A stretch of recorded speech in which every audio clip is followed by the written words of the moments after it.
Every second, every minute, man, I swear that she can get it. Saying, you a bad bitch, put your hands up high. Hands up high, hands up high. Till I feel the lights down right now. Put me in the mood. I'm talking about dark room, perfume. Go, go. I recognize your fragrance. Hold up, you ain't never gotta say shit. And I know your taste is a little bit high maintenance. Everybody else basic. You live life on an everyday basis with poetic justice. Poetic justice. If I told you that a flower bloomed in a dark room, would you trust it? I mean, I write poems in these songs dedicated to you. And you're in the mood for empathy. There's blood in my pen. Better yet with your friends and them. I really wanna know you all. I really wanna show you off. Fuck God, pour up plenty of champagne. Cold nights when you curse this name. You called up your girlfriends and y'all curled in that little bitty range. I heard that she wanna go and party. She wanna go and party. Nigga, don't approach her with that Atari. Nigga, that ain't good game, homie, sorry. They say conversation rule the nation. I can tell, but I could never right my wrongs unless I write it down for real. P.S. You can get it, you can get it, you can get it.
Just know you, so good.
Only been a few hours, but it felt like days.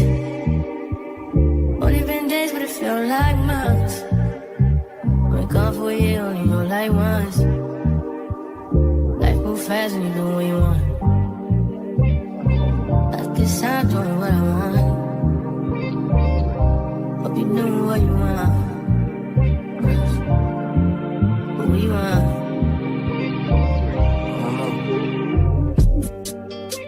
My new bitch look like Tyler Perry, but she don't love me, she too scary. My old bitch front like Jackie Brown. I wanna love her, she too down. Will you be my leading lady? I want a contract, girl, no maybe. In the meantime, It's not going where I want. it's some me time. Hope you doing what you want. Crib by the beach like Odell. No, I'm all my killers don't tell. Shadow my mom, cause I knew you off the shelf. Now my bitch is bigger than Chanel. Will you be my leading lady? I wanna call you and get a little maybe. In the meantime, It's not going where I want. get some me time. Hope you doing what you want. Only been a few hours, but it felt like days.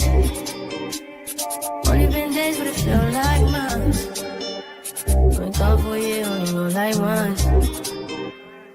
Life move fast and do what you want. In the meantime, Just stop doing what I want. just some me time. Keep doing what you want. In the meantime, Just stop doing what I want. just some me time. Keep doing what you want. Maybe I'll love myself, I don't know. Leave me here, I'll fuck myself. See me in the mirror, I duck myself. Don't need much, so fuck my wealth. I need you in the morning, but I need you now. Yeah, I know I gave you all you need me. I know what you like. I feel it coming. Tell me that the essence. I try to keep you, and I need some lessons. I need to give it up. I tried to live, but I can't. I don't know why I got the wall. Drop me out of my mind. Don't need no other body. Don't need no other body. Only you feel on my body. Only you feel on my body. You don't need no other body. Then I need a mess of my mind. And I need to get free up your mind. Say your body talk to me nice. Say I'm my love you didn't need for your life. Yeah, our love no be like. Say every day together, yeah, day and night. Yeah, if I leave you go by. Yeah, if you leave I go loving your body, baby. Loving your body, baby. As you're whining your body, baby. So crazy. Loving your body, baby. Girl, you want need me. I just wanna let you know. Oh, baby, day. Don't need no other body. Don't need no other body. Only you feel on my body. Only you feel on my body. You don't need no other body, baby. Ask me, baby. Come on, yeah, no, Took the morning, my walking up on your loving. I just wanna get you beside me. give me all you need, give me all you need, give me all you, give me all you need, give me all you need, give me all. Make I give you all you need, every touch you need. Give you all, make I give you all you need, baby. Yeah. You don't need no other body. You don't need no other body. Only you feel on my body. Only you feel on my body. You don't need no other body. Girl, I want you there. Girl, I want you there. I want to reach your love. When we touch, I walk away. Oh, oh, oh, oh. Baby, girl, I know you great. Oh, oh.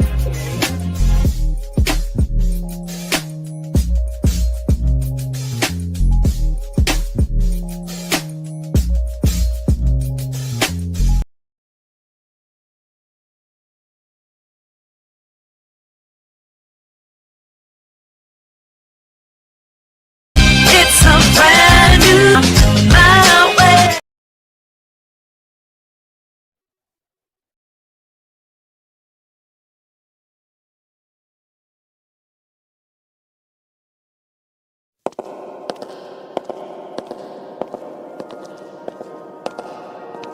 Whole 10 shining stars, big dip. Get a lot of hate, stay gang, innocent.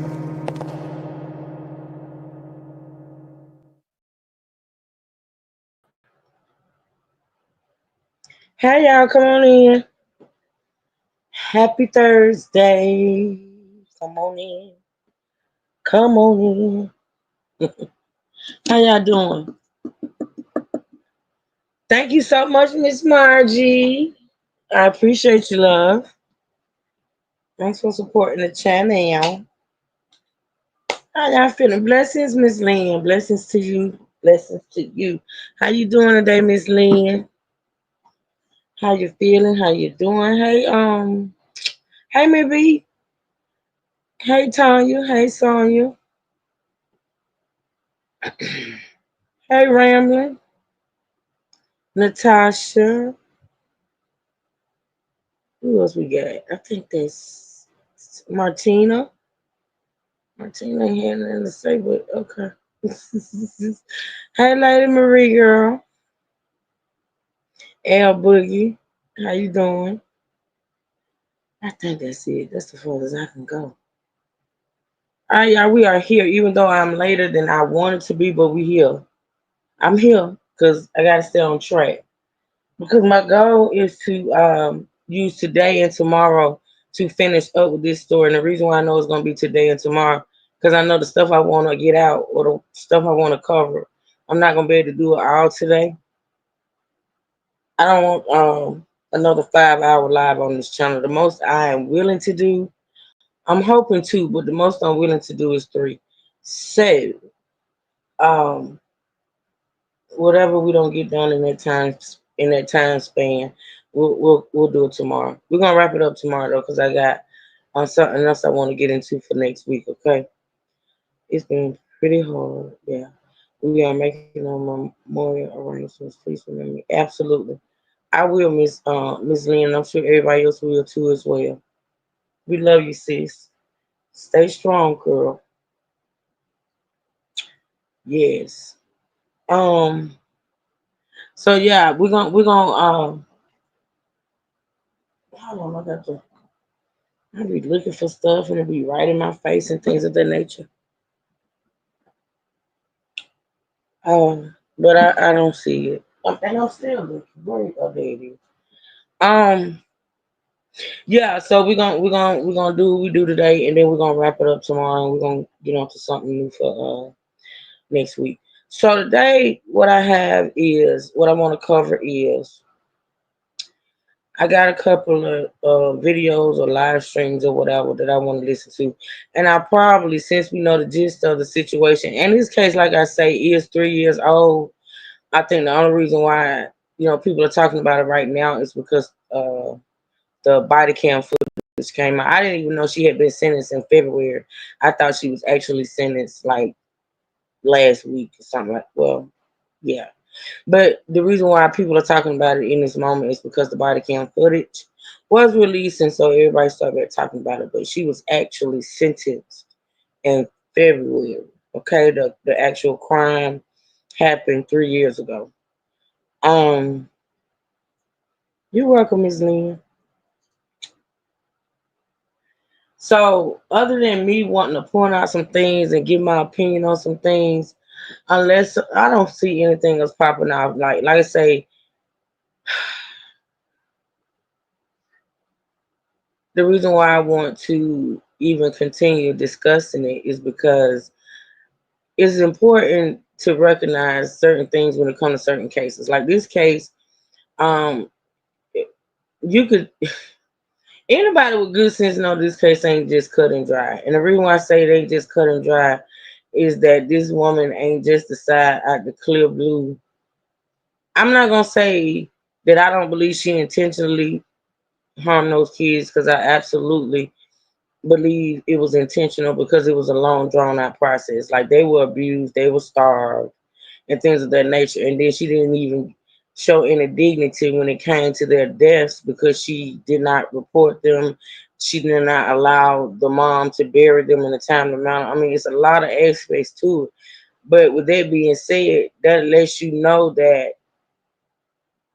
this woman, I don't want to say it's not normal. I'm just going to say this woman is not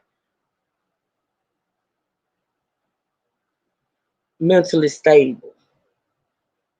And I think the mental instability started with her childhood. That's the reason why I want to dive deep into it, because, or talk, not dive deep, but talk more about it, because I want to point out the fact that,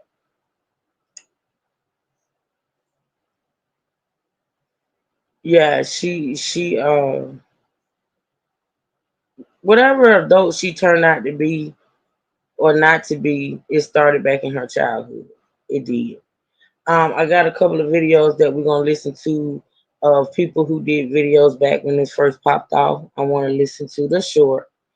Now the live stream that I want to listen to is pretty lengthy, but the I got two short videos. And like I say, I may stop and start, but I'm not gonna do a whole lot of talking because I just want y'all to listen to some things. Um, probably tomorrow. I was trying to decide whether or not I wanted, because I have the police report. It's lengthy. I have some text messages between her and her sister, and I also have the receipts of the. Hold on a minute.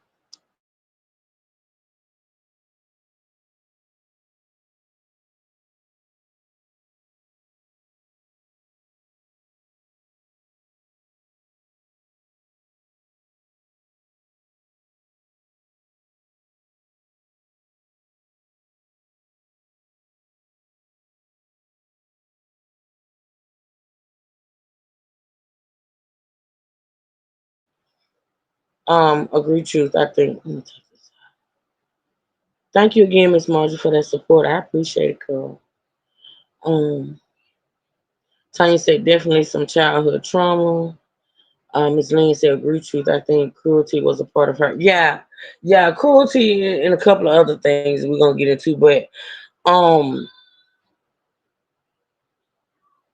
I hear a grandbaby. Hold on, y'all.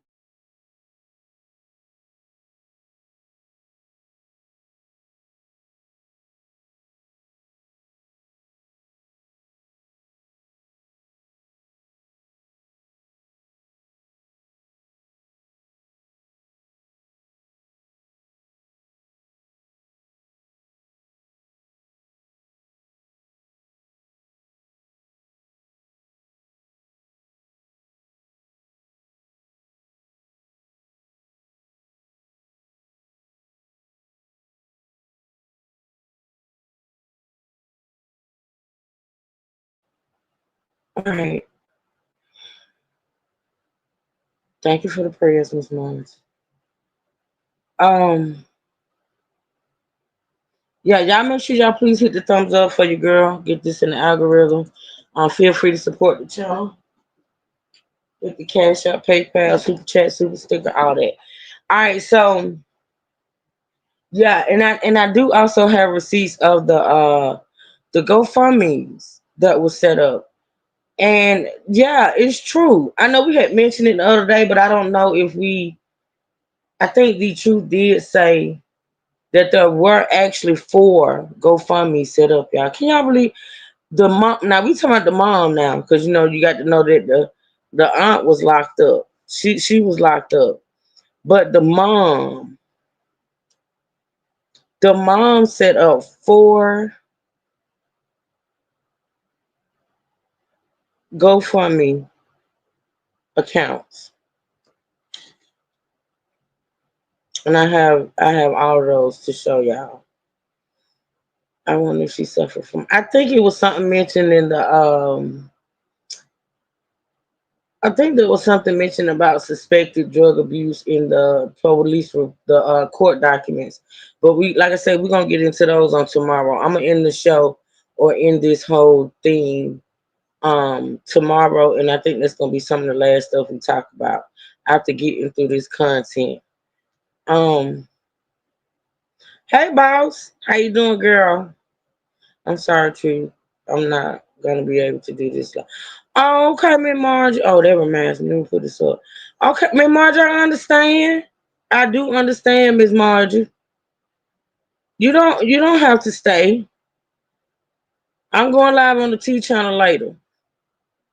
I understand if you can't. I get it. Sometimes I don't believe I could do the content, but I pray about it. I push through. But I totally understand.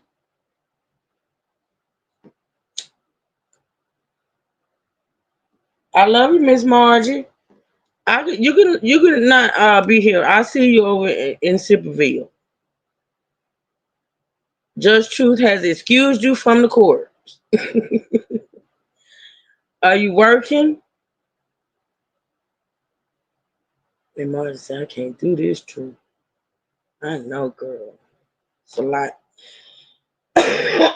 So yeah.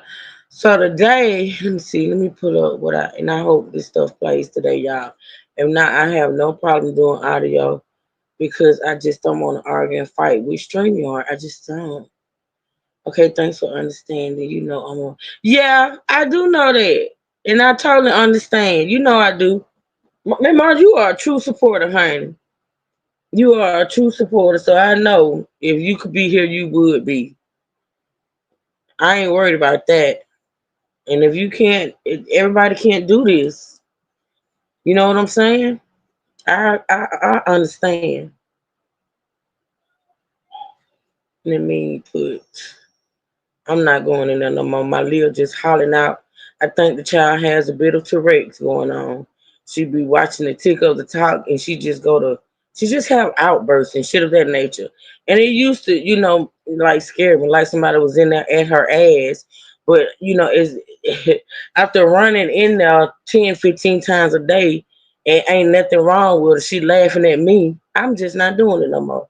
So you just holler out, girl. Just holler out all you want. Shit.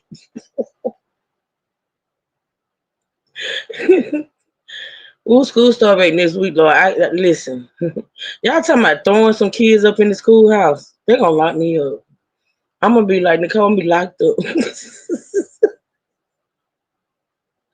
I'm pushing everybody out the way. Get back, get back, get back. These him first going in the schoolhouse.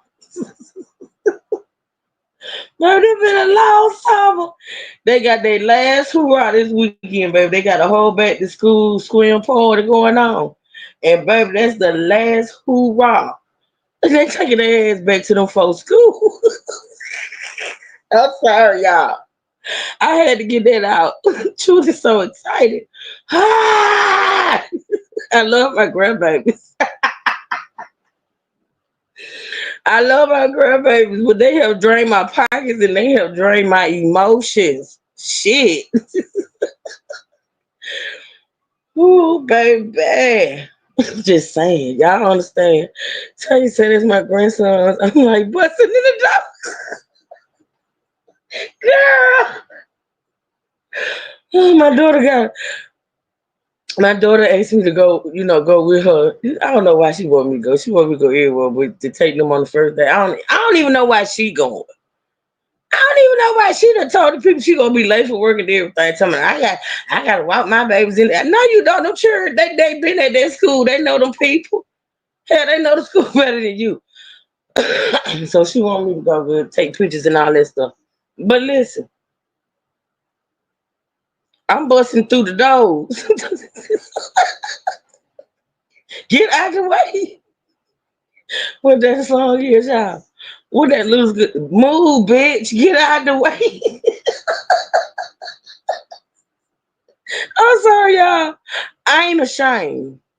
I am not ashamed because I've been on grandma do the all something. I'm not like these other grandmas that been in the club and been, they done vacation more than me. They done did shit more than me. They enjoyed their summer, honey. It's time for them to go. It's time for them to go. Shit. Ooh. I'm gonna do this down back to school pool party. They gonna have the time of their life, baby. But they going back to the schoolhouse on Monday. Yup. I get my days back, honey. You know what I'm saying? I get my days back. I love them though. I'll be crying Monday, watch y'all. That's how bipolar I am. I'll be crying Monday, watch. Just what y'all know me. I be talking all that shit. Then I be talking all that shit. Then come Monday, I be crying because it's too damn quiet. You know what I'm saying?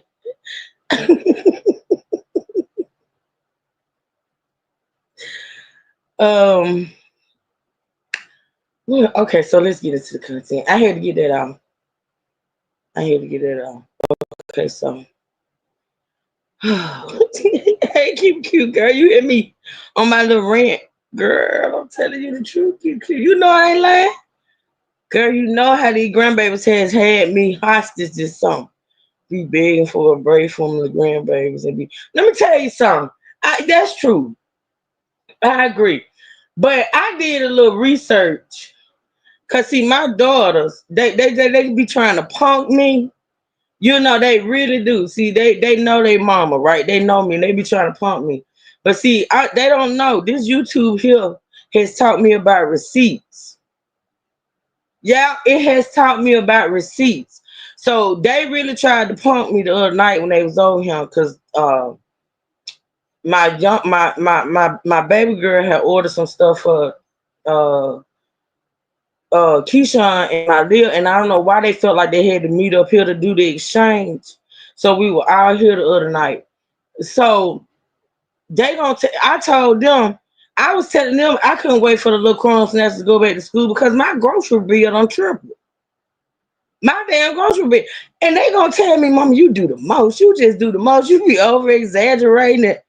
I said, wait a minute, baby. When it comes to my corn, there's no over exaggeration.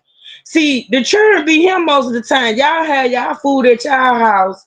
You don't have to bring nothing when you bring my grandbabies. All you gotta do is bring their bodies. So while the little corn snatchers been eating me out of house and home, y'all got all the snacks and shit over there. I'm having to buy snacks and shit. Oh, mama, you gonna do it anyway. It don't matter. You just, I said, you ain't spent no money. I said, wait. Wait a minute, huh? Baby, let me tell you something. I pulled up my Walmart app. And see, one thing about that Walmart app keeps up with everything, baby. It's like YouTube when it comes to analytics. Okay? It tell you how your spending has spiked or declined. Spike or decline. If you're on the same or you're spending more or you're spending less, baby. And I had to show them little heifers how my grocery bill spiked in the last 3 months. Don't play with me. I come with receipts, ma'am. And then my baby girl gonna look at it, she said, ooh, mama. I said, ain't no ooh. What the hell? Ain't no ooh. I ain't got a lot of y'all. The cross snatchers eat me out of house and home. And here go Disney sitting over there talking about, Faith, don't fall for it. Faith, don't fall for it. She over there crying about it, but ain't nobody tell her about it. Ain't nobody tell her about them snacks. I said, okay. No, give it back. Girl, bye. Girl, if I wait for that money, I'll be dead. You crazy. They don't know nothing about no giving it back. My oldest daughter called me my grandbaby's she called me that baby daddy. She called me her baby daddy. And they got a whole baby daddy that do for them. She said, I'm their baby daddy. I'm her baby daddy. Girl, ain't no damn baby daddy. Cause every time she come to me for something, I be like, where they daddy? You they baby, you they daddy. Be Sugar say, I agree, true. Double, hey, true. Hey, Be Sugar. Girl, I got your message. I got you. Girl, listen, Be Sugar. Yeah, my Walmart app is ridiculous too, Be Sugar. Um, girl, I couldn't wait for my kids to go back to school. Girl, not Walmart counting your money. And do Walmart keep up with what you spend with them, girl. It's the boys, yours truly, but Sugar Lump can eat too. She just picky. She picky, but what she like to eat, she will eat. But she real picky. The girl just started eating meat a couple of years ago. She used to wouldn't even eat meat. To be so plump, she wouldn't even eat meat. But what she do like, she do eat. Hmm. They have three. Listen, it's amazing how I shop, and it's like I shop for them individual. All my grandbabies, I get everything I know they like. So it's like, so if I'm not cooking breakfast, right? If I'm not cooking just a universal breakfast for everybody, Sugar Lump like cinnamon toast crunch cereal. Keyshawn like Eggo waffles and sausage. And Tater Bud like oatmeal and sausage. That's their go-to breakfast if I don't cook. They know they can go in there and fix their own shit. And I have to buy them 3 different things for breakfast in case I don't want to cook. It's ridiculous. I did this shit with my children. I shouldn't be doing this in my golden years. What y'all think? Should I boycott? Y'all let me know. Should I boycott? I think I should. Well, hell, it's too late now. They finna go back to school. It's too late now. They finna go back to school. Damn. Well, I guess I'll boycott next. I guess. Hmm. No boycott, be sugar, girl. I know. Girl, they go to look at you with them little cute eyes and grandma. Come on, grandma. You can't tell us about. I love when the kids are independent. I'm gonna teach them how to fry chicken. Now I don't know about teaching them how to fry chicken, yours truly. They are experts. Let me tell you something. See, that's fucked up. They are experts with the microwave, the toaster oven. They are experts with the microwave and the toaster oven. Like they go in there, and as long as that's what they food required, they would do it. I don't know about the frying of the chicken. Now Sugar Lump may start in a couple of years frying chicken. I don't know, but I really don't want my baby being 12 and preparing fried chicken meals like I did. That was traumatizing. But she might. But no, I don't know about fried chicken. Okay, be sure. I don't know about that, yours too. That's a bit much. But they listen, anything that go in that microwave or that toaster or oven, they got it. They got it. I don't know about with the grease and stuff, with the frying of the grease. And my nerves too bad, girl. My nerves too bad. Anywho, okay, so that's it for Truth Rant for today. So listen, I'm gonna see which one I wanna.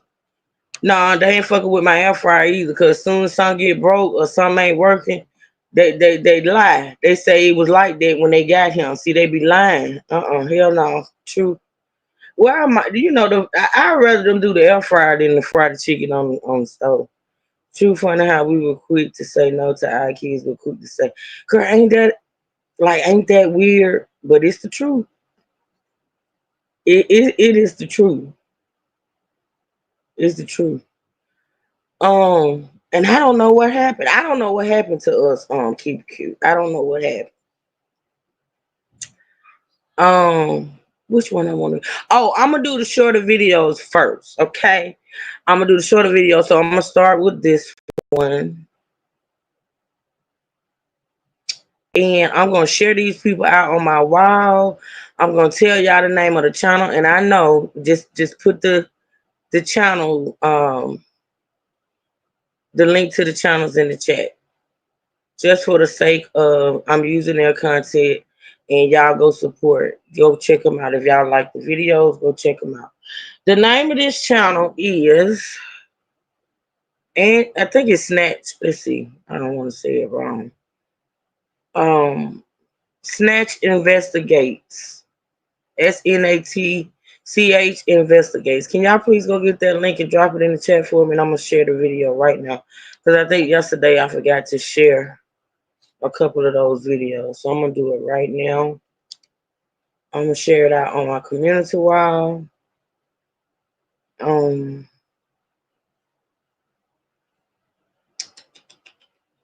Okay. Yeah, I'm gonna share it out. Let the content creator know I'm using that content and I appreciate it. And I shall send support, Support. Even though these videos are like this one is 3 years old. All these videos are old, y'all. But still, if you want to go check them out, go check them out. Okay. All right, so let's get into this first one. And hopefully it'll play. If not, I'll do the audio. But I really wanted to show the visual. What was the name of the channel? Snatch Investigates. It's right there on the screen. Snatch Investigates. Thank you, keep it cute. So let's listen. Did I? Okay. It's your girl Angie Snatch coming at you with another episode of An Unbiased Truth. And today we're going to be talking about Nicole Thank you, yours true. Michelle Johnson. Don't let this picture fool you. She is a straight up monster, a predator. Let me stop it and bring it back. Sometimes when Nicole, you and see not it, you accused gotta of. catch It up. is confirmed that, but there's All right, Angel Snatch. We'll be right back. Uh-oh. Let's see who this is. Hold on, y'all.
All right, y'all. I apologize. Thank you,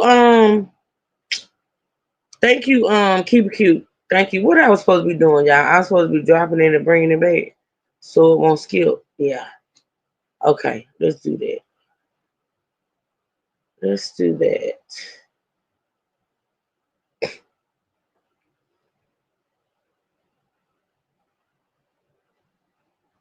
I'm back. I'm in and out the chat, but listen. Okay, Natasha. Thank you, baby. I know you working, girl. Let's see.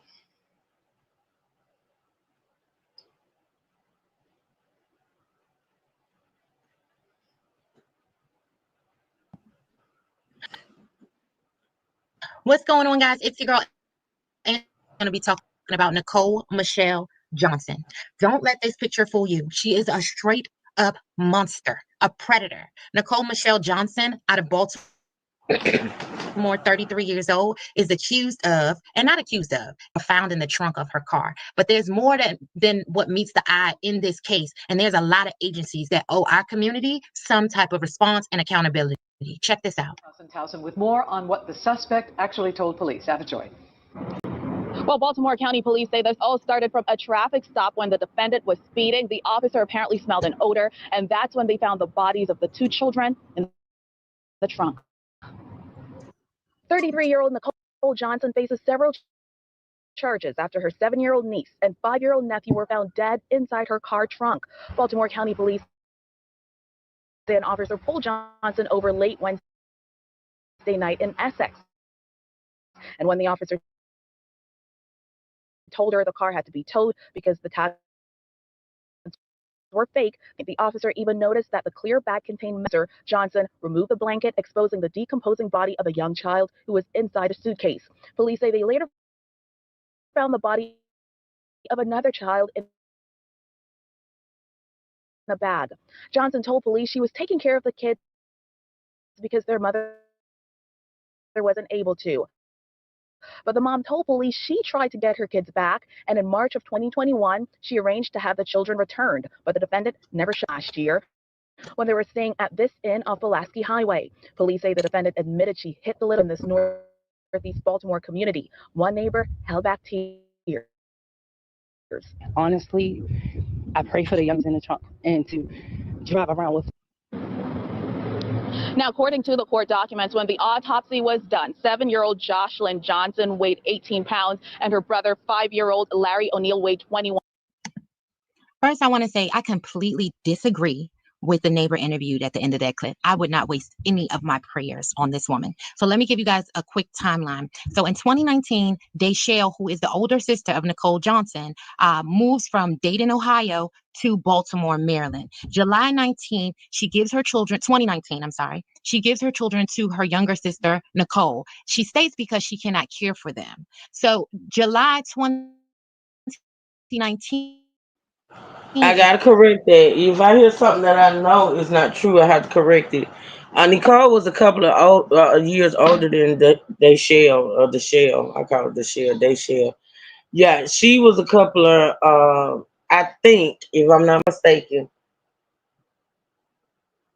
Nicole was the older sister. I could be wrong. If y'all know anything different, let me know. But I think Nicole was older than they shell. It's easy for me to find. I just Google it, but I don't feel like it. Hey, Edward, just stopped by to say hello. Hello, how you doing? Good to see you. walk with me. July 2021, she is then pulled over at night. Upon inspection, the police found out that she doesn't have a license, she doesn't have any insurance, and that her tags, they're going to give her a summons to return to court in 5 days, since it is a traffic infraction at this point. She responds to them and say, I won't even be here in 5 days. I'm going to be famous. You'll see. I'll be on the news. She proceeds to the trunk of the car to take a suitcase and a plastic bag out of the car. When she pulled those bags out, and they noticed maggots coming out of the plastic bag. Upon pressing her and pressing her, she eventually opens up the bag. What they old Larry, who are her niece and nephew, the children of Dayshell Johnson, her older sister. She states that in May 2020, she beat Jocelyn because the ambulance or the police. She decides to put the 7-year-old into a suitcase and then put her in her trunk. This is May 2020. So she rode around for over a year with that little girl's body in her trunk. As for the little boy, the 5-year-old, she says 2 months ago, she noticed a scar on his leg, but he went to sleep and he never woke up. So she decides again not to call the police, not to call the ambulance, not of her car. Now, in that police report, that's why I said it's more than meets the eye. In that police report, her sister Dayshell says, I tried to get my children back March 2021. That's of 2020. So that was immediately a red flag for me, because that says at a minimum, you haven't seen your children in over a year. So I can't immediately call you a victim, because where were you? Now, I believe that both. And see, that's what people don't want to talk about. And I get it. You know what I'm saying? Like, I get it. She's a grieving mother. And, no matter the circumstances, she didn't unalive them. And they are her babies. They were her babies. They were her children. She had them. So you know that you can't take away from the situation. But the fact that I don't know too well, I don't know anybody that I fuck would deal with related to or whatever would go over a year without seeing their toddler children and not knowing that they okay. I mean, I granted they were with her sister. I get that part, but still, hell, mine could be with my mom and dad, and I know they're gonna be well taken care of. But still, just not to lay eyes on your kids in over a year, and apparently you couldn't have heard their little voices either.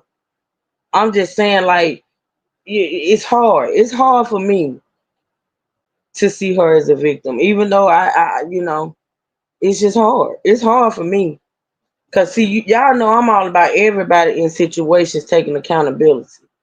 Everybody have to own their part. You know what I'm saying? It just is what it is. Of these women are addicts. Hold on, y'all. Keyshawn Both want me to do daughters. This something is for where him I right say that quick. I've been putting it more on. Let me do it right quick, and I'll be right back.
All right, I'm back, y'all. Let's go.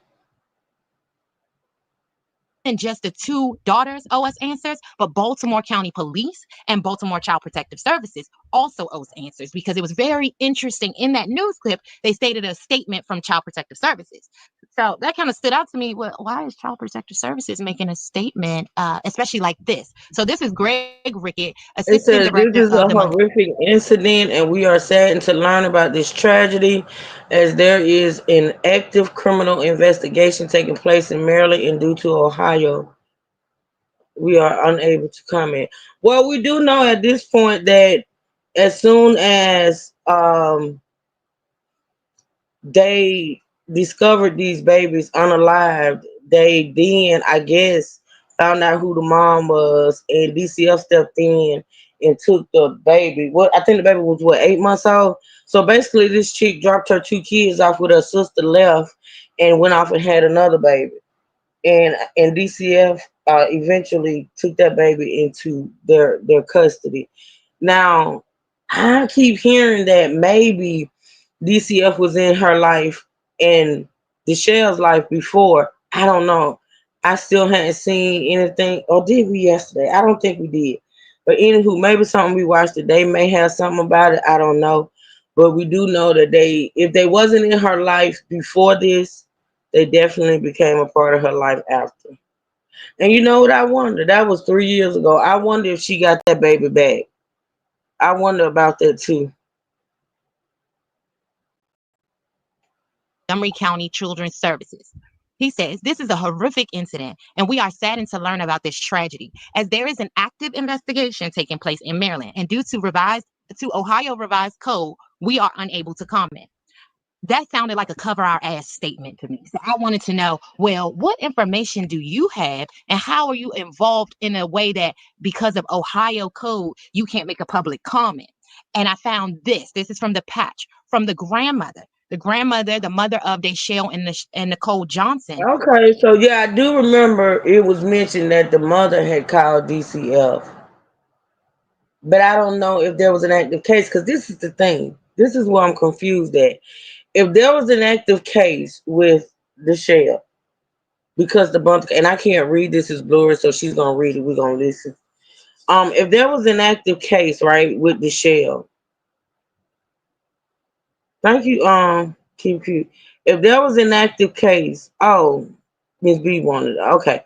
If there was an active case with the shell and those kids were with that sister for all of that time, and DCF did not know that, or DCF did not step in, and DCF didn't have anything to do with it, then there was some type of neglect on their part, like they didn't do their job. But we're gonna listen to what this says because I can't read it.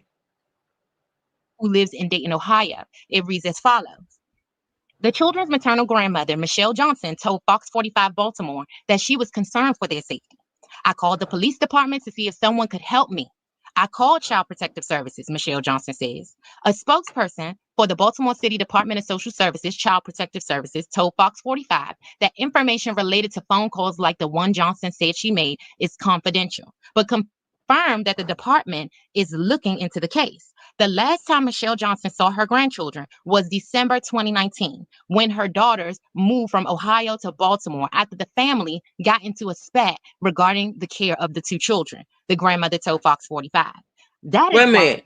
So the Baltimore last Child time the Protective grandma Services. saw the grandbabies was December of 2019, when her daughters moved from Ohio to Baltimore. So maybe she's in Ohio. Maybe the grandmother's in Ohio. When they moved from Ohio to Baltimore, after the family got into a spat regarding the care of the two children. Wow. So these kids has been like they've been it's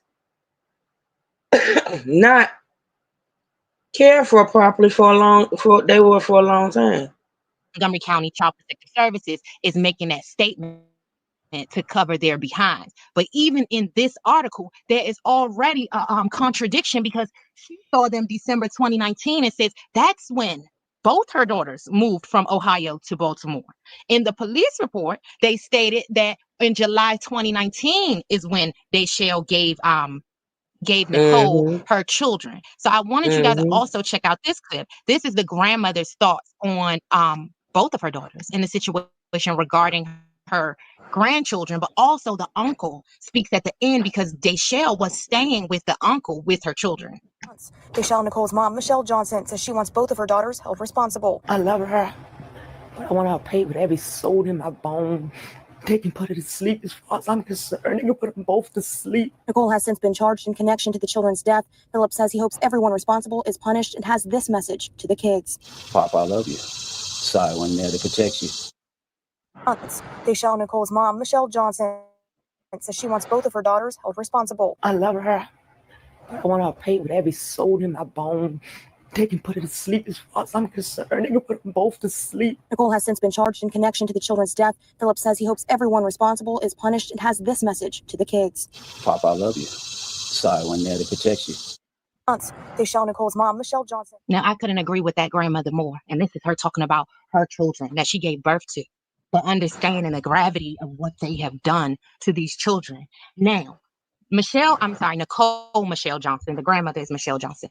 Nicole Johnson goes to trial in Baltimore on December 16th. However, I want you guys to look at these charges. So she's charged with child abuse in the first degree, second degree, assault, neglect of a minor, failure to report a child death, and unlawful, unauthorized disposal of a body. Now, this is where I think that Baltimore is also trying to cover their ASSs. If you see for neglect of a minor, they backdated that to November 1st, 2019. So are you saying that you knew then that there was some type of neglect of those minors? Is that an admission to me that Baltimore had some idea? And I believe that Child Protective Services has to have a recording of that call because these charges were made on July 20. Okay, well, and they're backdating it to 2019. 2 years. If she made, so let's just say she made the call, the grandmother made the call to DCF in November, because in according to the grandmother, in December they left. So maybe that's when the grandmother made the call, was back in, but it's still some kind of something, because the sister must have had the kids before they left. I'm confused. Oh, you want the link? Okay, hold on. I'm confused. Maybe phone gonna help me out because I'm confused. Oh, the link on the community wall. The link on the community wall. Keep it cute. Ago, prior to this young girl being murdered, May 2020, had Child Protective Services acted then, they had a family to go to. They had a family that loved them. But our children were not important enough for them to follow up. And that grandmother from Dayton, Ohio, called down to Baltimore repeatedly to get answers, and she had no answers. And now they put on the news just that aunt. Yes, she put the final nail in their coffin, but there was a lot of people involved that helped in digging those young kids' graves. Let me know what you think. Does Baltimore have to answer for this as well? Should they shall be arrested? Should they be put to sleep like her mother said? I mean, this is just so triggering for me as a parent to know Are you that there are serious, kids out girl? there. Hold on. Now I know I wasn't that fucked up this morning, what I did there. Hold on. Let me delete that right quick.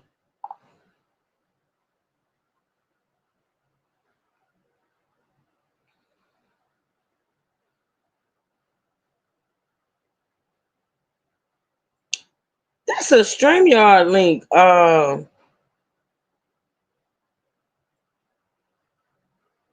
You on my community wall for my crime and justice channel. I posted it 2 hours ago. That link is to your Q line. Oh shit, that could be true. Now that you might be right. Hold on. Hey Bridget, good to see you. Because I was, when I go on StreamYard, it depends on which live you go under. Okay, let me get you, girl. I'm sad. All right, give me a second. Give me a second. Got you. Call myself trying to do right. This is ridiculous.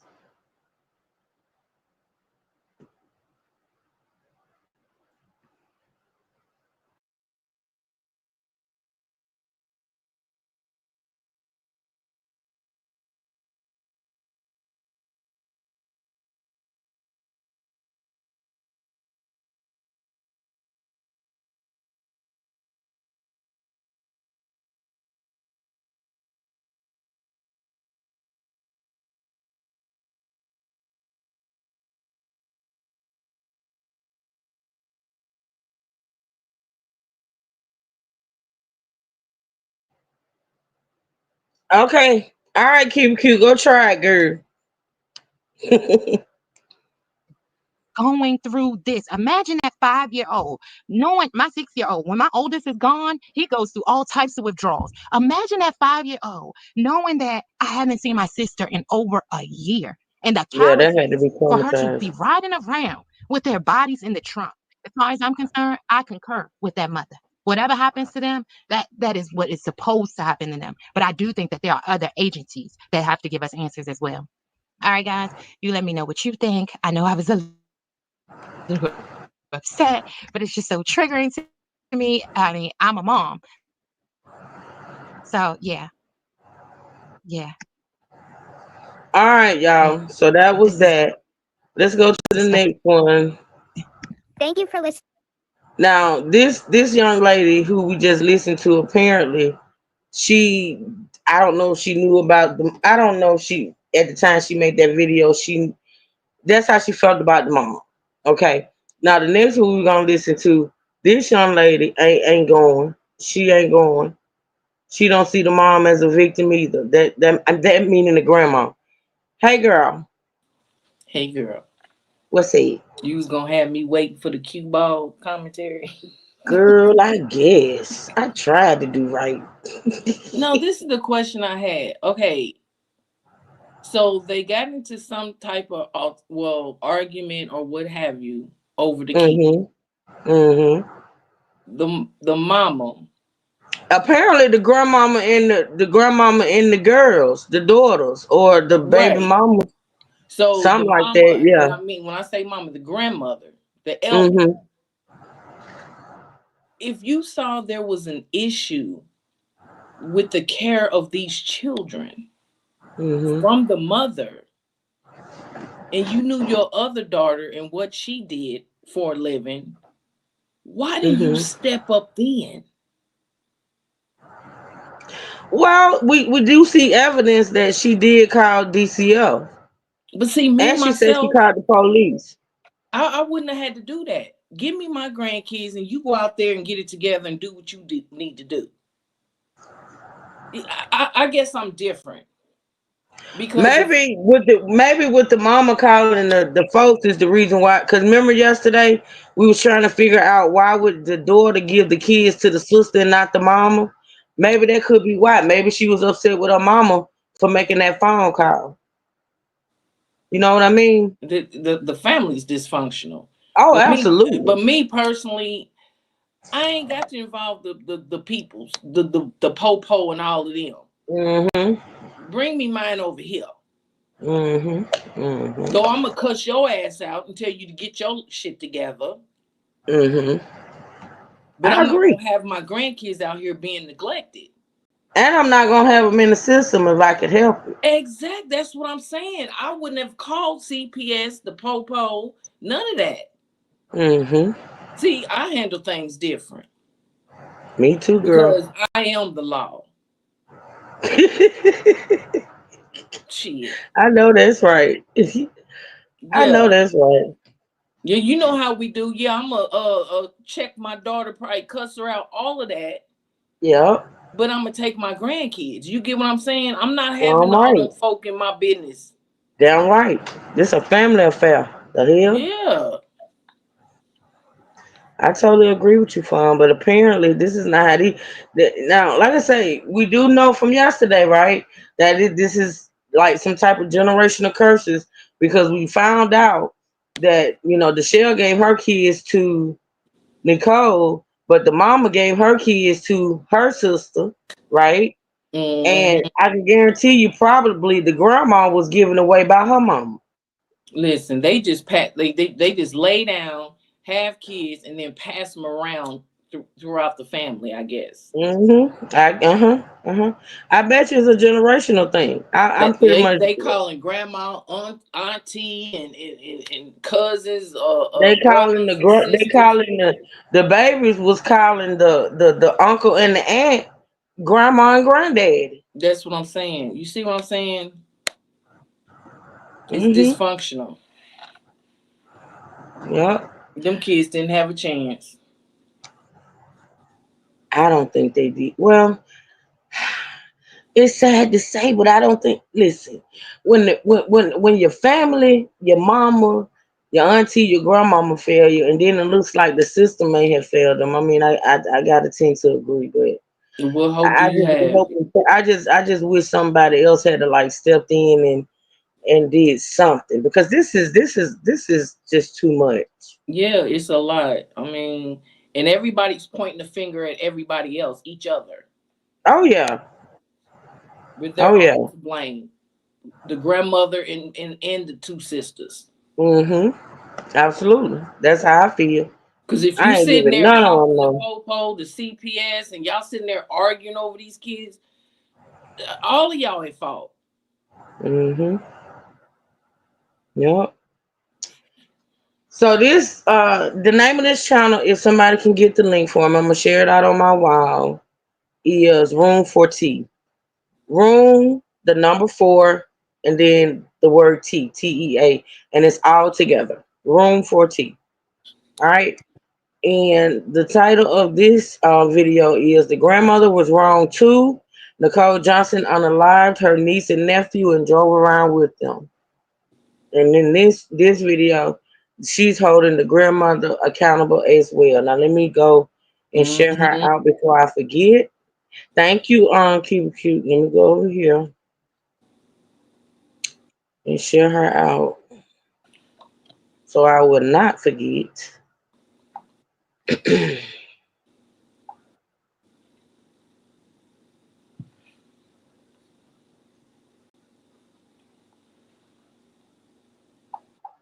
All right. All right, so let's get into it. You know, Keep It Cute. You can stop me at any point. Okay. All right.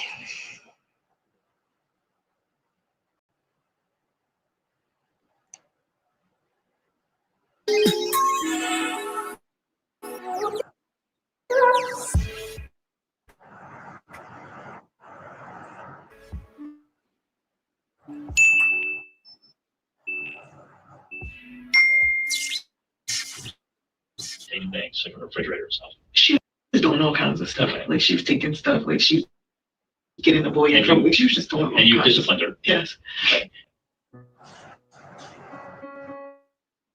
Very sad and tragic story that we all became aware of. It's from 2021, but police body cam 5. Now, who you just seen there, that was Nicole Johnson, who police stopped for a traffic stop and ended up discovering that she had let's stop it. been driving around for a year. And then we're going to start it back and see what it do. Was stopped by police officers on July 28, 2021 for speeding. Later, cops realized that the car that she was driving was uninsured, unregistered, and it had a fake temporary West Virginia tag attached. Initially, cops were going to just have the car towed and issue out citations, uneasy, and mentioned that the cops would see her make her big debut on the news soon. And then she ended up crying. What became even more concerning to officers was the smell that was coming from the trunk of the car. Originally, officers were going to let Nicole take all of her belongings out of the car before it got towed, but with that foul odor coming from the back of the car, they had no choice but to do a search. Now, officers first started off asking Nicole, like, what is that smell? Officers told her, that doesn't smell like dirty clothes and blankets. And then she ends up saying, Clothes. A bunch of dirty. That don't smell like dirty clothes. Huh? That don't smell like dirty clothes. What do you mean? I'm about to show you. I'm about to show you right now. There's a bunch of dirty blankets. And for months and months and months and months and months.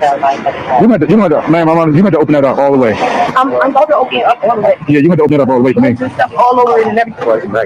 Because it's bugs and stuff over it and everything. I know, but I don't know what it is though. Literally ripping through all the nails. So you can see all the dirty stuff. I don't think the guilty person will be doing this one. If I take all my stuff out, where am I gonna? I just need this right here is drawing my attention to it, so I need to see it. I know. That's why I'm trying to show you. I'm telling you, you're gonna find a bunch of dirty blankets. Yeah, but I need to know what that smell is. I'm about to show you. Instead of officers directly said, instruct her and let Nicole open up and unravel a lot of the blankets and bags that she had in her car. Now, this was very disturbing. It gets very disturbing now. When Nicole finally got down to the final layer of the bags, there was this suitcase at the bottom in which cops had to run after the discovery, but cops caught her and put her in handcuffs. Later, they found a bin where they discovered her 5-year-old nephew, Larry O'Neill, unalive as well. This was a very sad discovery, and like I said, guys, if you watch that video, you would know that cops were very disturbed. Just a little disclaimer, it will get you in your feelings, and you can only imagine what those cops seen and what they were feeling at the time, but I will have it linked in my description. When investigators took Nicole in for questioning, that she had punched her niece so hard that she had fell and became unresponsive. When asked why she punched her, she said Jocelyn, her niece, was going in the refrigerator and getting food. Nicole said that she started to punch her and things just went too far. She was taking things like a refrigerator and stuff. She was doing all kinds of stuff. Like she was taking stuff. Like she was getting the boy in trouble. Like she was just doing all And you kinds of disciplined her? Yes. Okay. And it went too far. Okay. How many times do you think you might have hit her? I don't know. But I know she fell. Fell on what? On the floor. Was she standing on something? How was she? She was just standing up straight. Okay. And where did you hit her? I just started doing that. Okay. Like punching her in the head? No. Or no. Or like, I think I maybe slapped her in the face, but I didn't punch her in the head. Like it was more like me hitting on her body, and then she fell. How did she fall? Backwards, forwards, sideways, on her head? I know she had her head, but I can't remember exactly how it was that she fell. She said once she noticed that her niece was unresponsive, she laid her in the bed and then laid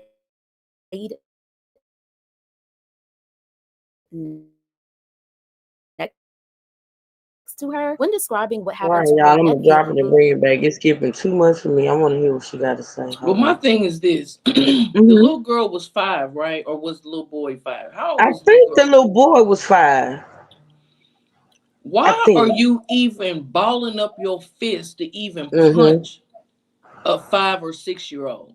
Absolutely. Absolutely. Why are you even hitting them with your fist? And just like somebody said yesterday, if you don't whoop the baby one time for going in the refrigerator, sneaking in the refrigerator, if you caught her doing it again, she was hungry. The baby The was baby hungry. was And we know you were hungry. starving the children at this point.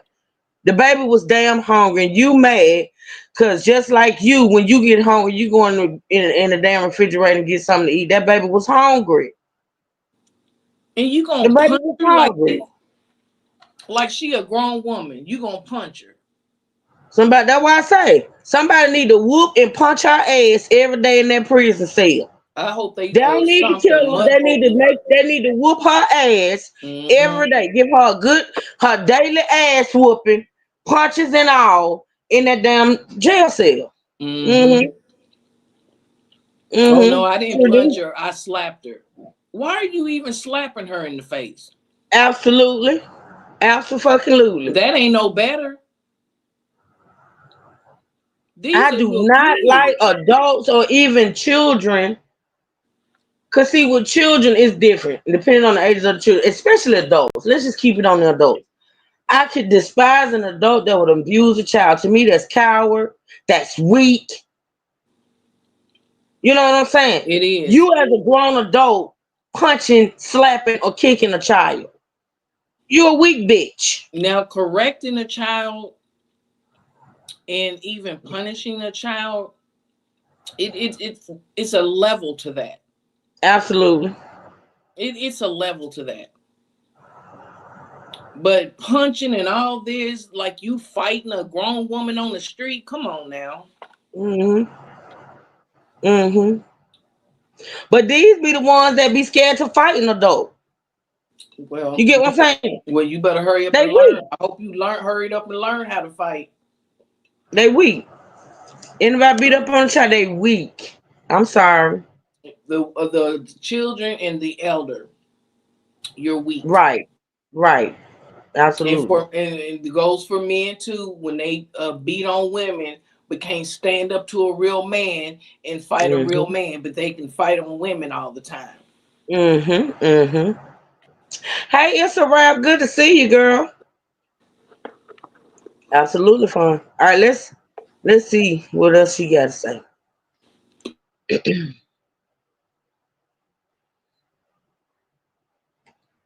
yells, stink, stink, stink, but then he was giving no reply. Now, this is when medical aides reported that both kids had multiple bruises on them. Okay. So for Nicole to act like, oh, yeah, I just did this and I just hit her a few times. I just hit him in the knee and then he became unresponsive. That's not true because obviously these kids were enduring a lot of ABUSE. So, yes, they noticed multiple bruises and also medical examiners noticed that both kids were extremely Uh-uh. I'll be back, under y'all, and I'm gonna do the audio when I this is come back. such a Fun, you can talk if heart-wrenching you want to. story, I'll be but right they were back. extremely underweight, with one being I don't know about y'all, but this story really just hits me the wrong way. It really does.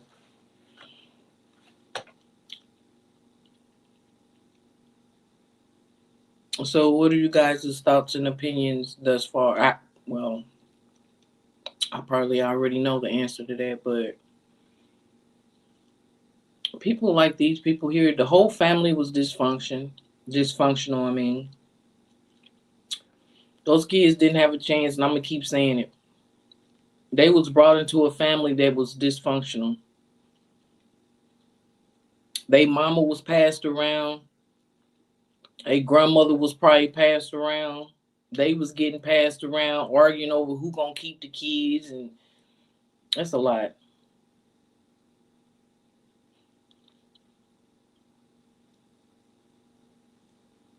To me, whatever happens in your childhood, once you have no control over that. But once you become an adult and you know what happened to you was not right and it made you feel bad, it's up to you as an adult now to seek professional help for that. It's no excuse because, oh, I was abused, so now that's why you're abusing your children. No, that's a no-go for me. Do I have empathy for you because you were abused as a child? Absolutely. But as an adult and you do it to another child, no, I don't have no nothing for you.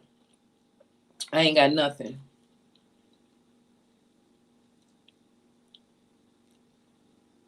People don't seek help. You knew it was wrong. You knew how it made you feel. So why, if you made you feel a certain type of way as a child being abused, why would you do it to another child? As an adult, you do it to a child. You got to make it make sense to me. Because now you know better.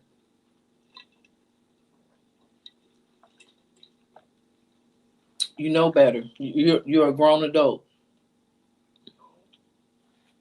Kids are helpless. They can't defend themselves.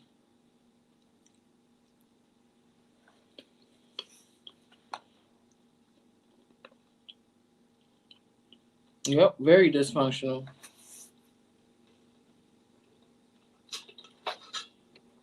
And then it continues until one, you get caught, get locked up, or someone chooses to break that chain and make a difference Yeah, and do better. that's true. If not, it's going to continue. It's gonna continue. Like I say, I'm willing to bet money that their mama was tossed around too. Yeah, because Yo, now if you say the grandmother and then her two kids and then these babies, they the third generation. yep, yep. Come on.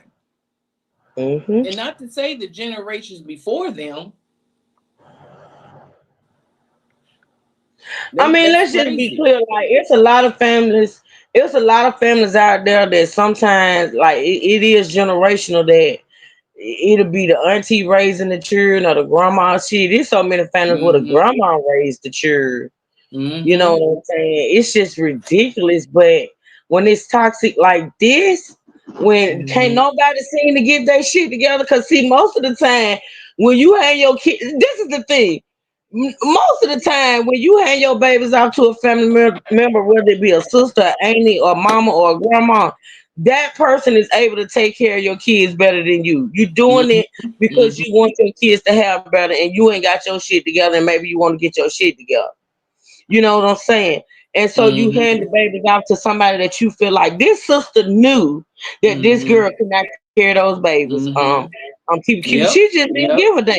She But didn't see, care. back in the day, it was easier to do that. Today, you really can't do that. Just like Mm-hmm. your daughter can't just come over and say, "Here, mama, I can't do it no more. Take care of my kids," right? Well, I mean, No, no, listen, no. I'm gonna Listen be to what so I'm saying. Let honest. me finish. Go So ahead, go ahead. now I know you're gonna go deeper. you can't take them to the doctor. You cannot sign them up for school because why? You're not the sole guardian. So that Right. means you will have to go to court to make it legal for you to be the guardian of your grandchildren. So Okay. that way you will have full control. Excuse me, full control over everything, being able to take them to the doctor, sign them up for school, or what Right, have right. you. See, Hmm. back in the day, you didn't need none of that. That's true. Today is It different. would have to be handled a whole different kind of way Yeah, than it today. does. Yeah, I get it. Mhm. I Mhm. thought you know what I was thinking. I was thinking, well, if my baby going through something, she need to get herself together, and she bring me the kids and say, "Mama, could you? You know I'ma do it. Yes, You know but I'ma you do will it." have to do it legally only Yeah, because so you be able to handle business but with your. let's just be clear. Huh. It's gonna have to be some extenuating circumstances, and what we gonna do? We gonna come up with a plan. Cause see, this our mama thing, and this our mama work.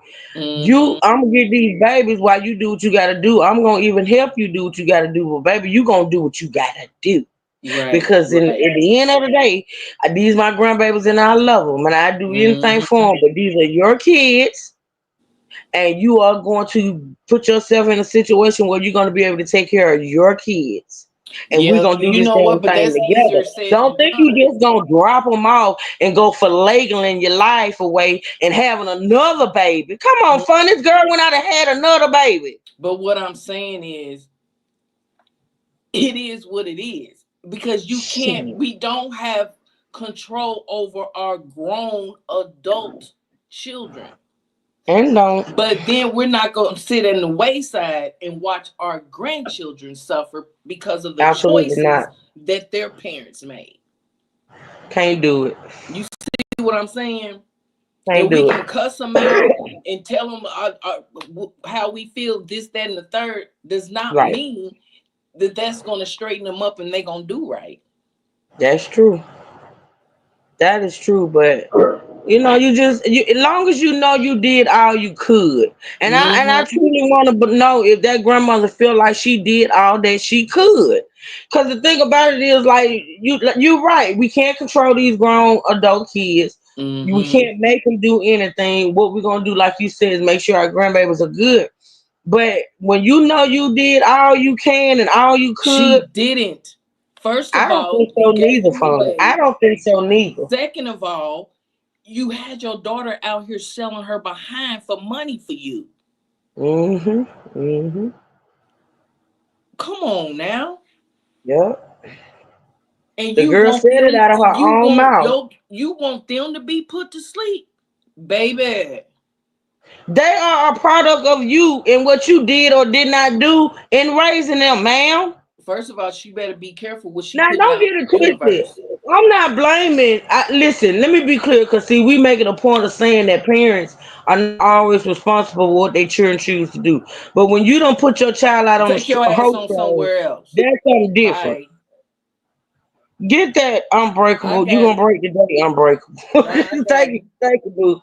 But as adults, even with that being said, even with the mama doing what she did, you still have, as a grown adult, you have to take care of yourself. You have to get yourself better, because that is trauma. But if you Mm-hmm. know that it's trauma, and you know that you live with that, and it's something you can't get over, you got to get help. Mm-hmm. You got to get help. You can't go on through life continuously fucking up because of something you went through in your childhood. You know what I'm saying? We Right. say Like that I all the said, these time. babies didn't have a prayer. They ain't Right. had no hope. Why? Because the mama didn't have no hope. Right, right, right, You get right. what I'm saying? So Or when the you keep auntie or the passing that grandmama down, shit, let me tell you. you do what you know. Just Right. like when we had children, we did with what we knew. That's How true. we were brought up, how our mothers, we emulated our mothers when we had our children. That is so true. That is a true fact. Yep. We Cause I got the noticed skills me from our doing that. mother and grandmothers. You get what I'm saying? So Hmm. if you don't have that, you stuck like Chuck. That's true. You Hmm. don't have no baseline to go off of. You don't. You do as you was raised. Yep. That's facts. All right. Let me see what else. Room for tea got to say. On them. Okay. So for Nicole to act like, oh yeah, I just did this and I just hit her a few times. I just hit him in the knee and then he became unresponsive. That's not true because obviously these kids were enduring a lot of ABUSE. So yes, they noticed multiple bruises and also medical examiners noticed that both kids were extremely underweight, y'all. This is such a heart-wrenching story. But Yes. they were extremely underweight, with one being 18 pounds and the other one being 21 pounds. Okay. Now, this is what's crazy. This is what didn't make sense. She explained to the interrogator how the kids were not malnourished. Once they ended up telling her that the kids were extremely underweight, she was like, no, that's not true. That can't be true because they were eating all the time. They would eat everything. I definitely fed them. I wasn't starving them or anything like that. Right. But then she explains that she had decided to hit her niece Jocelyn because she was going in the refrigerator trying to get food. So obviously she was hungry. Obviously you weren't feeding them enough, because why would she go into the refrigerator? And also, why would you punch her for being hungry? It just didn't make sense. Nicole Johnson recently got her sentencing, and she's now facing up to 50 years in prison for child abuse and neglect. Now, I did hear allegedly that this year they are going to try to hold an interview with her, not another interrogation, but more so of an interview with her. So if that does come out this year, I will definitely keep you guys updated about that and report on that as well. Now, something that I noticed that also came out at the time, 2021, was Nicole Johnson's mother, Michelle Johnson, had spoke out after the incident in 2021. She was crying on national television, saying that she had wanted her grandkids. She had wanted to see them again. They were taken away from her. And then she ends up saying this about her daughter, both of her daughters. She says, I love her. This is what she says specifically about Nicole. She says, I love her, but they can put her to sleep for all I'm concerned. And then she ends up talking about how both of her daughters are messed up. Mind you, she only has those two daughters. So obviously that wasn't Nicole Johnson's kids. That was her nieces and nephews. That was her sister's children. And her mother is now on national television talking about both of her kids, like both of her kids are not a reflection of the way that she raised both of these women. It would have been something different if it was just Nicole Johnson who was messed up in the situation. But we have to think about the sister who decided to give her kids away to her sister who she knew was doing institution, if you guys know what I mean. And she wasn't stable enough to take care of her kids either. This is why I always raise awareness and talk about narcissism, because narcissistic people can be very, very dangerous. You can tell that Michelle Johnson, Nicole Johnson's mother, was a narcissist. I want to go ahead and get into some of the things that Nicole Johnson was expressing about her mother during interrogation. Now, she said that her mother had her selling her ASS, right? The same mother was crying on national television, trying to be the VICTIM, trying to act like she's so innocent, trying to act like her daughter's behavior is not a reflection of the way that she raised them and things that she was doing with them, right? Yes, she said her mother had her selling her ASS. She said that she always wanted a mother. She always wanted a loving mother. My mother, lady, you had me out here telling my, you told me not to give that girl her kids. I would have given them back. I said this weekend when I'm coming back, I'm giving her her kids. You told me not to. They about to put me under the jail. They so selfish and so wrong. This is what Nicole Johnson said about her mother. So this made a lot of sense. Now, I'm not standing up for Nicole Johnson, but of course, a lot of people ask the question, why would someone do something like this? Where was their mind at? What's the psychology around someone who would do this to a 5 and 7 year old? What did they go through and what caused them to act this way? Not an excuse for them, but what happened in their past that would cause them to be so vile, so evil? Obviously, Nicole Johnson didn't have a loving mother. That's just very obvious. She always wanted a loving mother. And with her saying that during interrogation, you can tell that she literally is just a little girl who is not mature enough to take care of kids, you know, but she still has that mother want. Still this little girl who's longing out for her mother's love. And this is how you can tell. A lot of people couldn't help but to notice during her interrogation, she jumped up at the fact that the interrogator said that I talked to your mother and I talked to your family.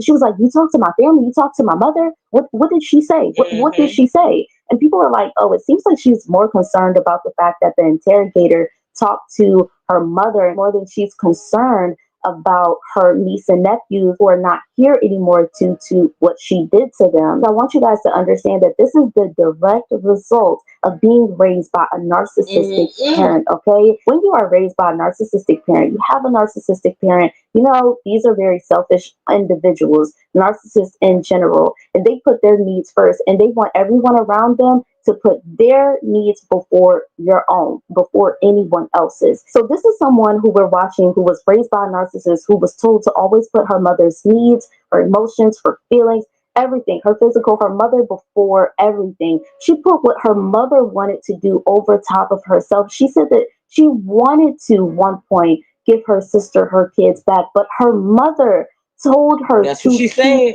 the That's what kids. she said. One thing about a narcissistic parent is that they will be the orchestrator of all of the drama going on between siblings, all of the drama going on in the family, and they'll sit back and act like they have nothing to do with it. At the end of the day, when something tragic happens, like it had happened with Nicole and her nieces and nephews, they will sit back and act like they're the victim. Whether you guys like it or not, her mother was very much wrong for saying that. Even though Nicole Johnson is ultimately wrong in this situation, there's no taking away from that, and that's not what I'm saying. Her mother was definitely wrong as well, because why would you tell her to keep the kids, especially knowing that you had narcissistically abused your daughter, so she believes that anything that you say is right and anything that you say is law. So that's why she got so excited in the interrogation room when her mother's name came up, because she was taught from a very young age to always put her mother's wants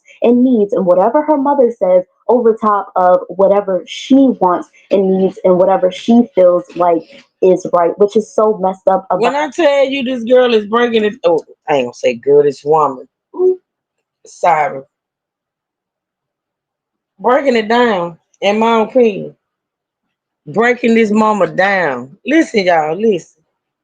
Of this situation, and it's crazy that the mother is just crying. That's why I just don't feel bad for her. I did not feel bad for her, because there's nothing that narcissistic people love more than to play the victim. They love empathy no matter what, and this is what the mother wanted. She wanted everybody to feel so bad for her on national television, but does she really think that we're fools here? And I'm so proud of people in this generation, because people were able to call it out. No disrespect, but you were not a good mother. So this is the direct result of the way that your daughters turned out. You're not talking about one daughter, you're talking about both. You're talking about one who neglected her own kids and passed her kids over to her sister. And then you're talking about the other daughter who ended up unaliving them because of things that you put them through. And there's one thing that a narcissist doesn't want to do. They don't want to take accountability. You know what a good parent would do? A good parent, these are the good parents who come to national television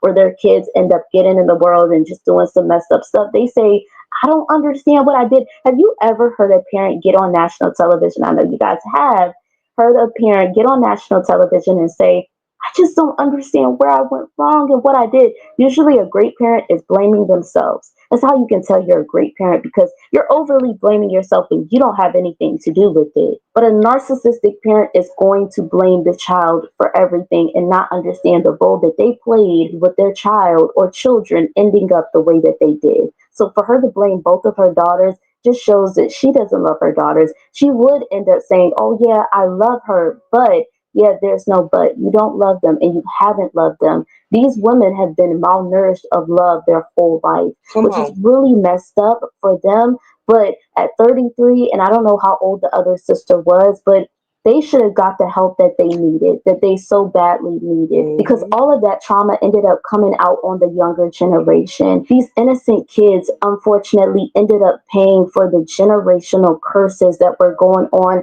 in their family. They ended up paying for all of the trauma and pain that the mother, the grandmother, whoever was putting all of these people through. And for the grandmother to be able to sit back and cry on national television when you're the orchestrator, it is not okay. Okay. I almost wanted to feel like, you know, saying some other things, but then again, I was like, that would say a lot about my character, and I don't want to get out of character because of what these people did. All I can say is that the cycle needs to stop, and I'm gonna pray for the other family members. I'm gonna pray for everybody in the situation, okay? Because everybody needs some saving, or some healing. Y'all let me know what y'all feel about this in the comments section. Once again, thank you so much for watching Room for Tea. Shout out to Room for Tea. And this video is recent. So y'all go over there. I shared her out.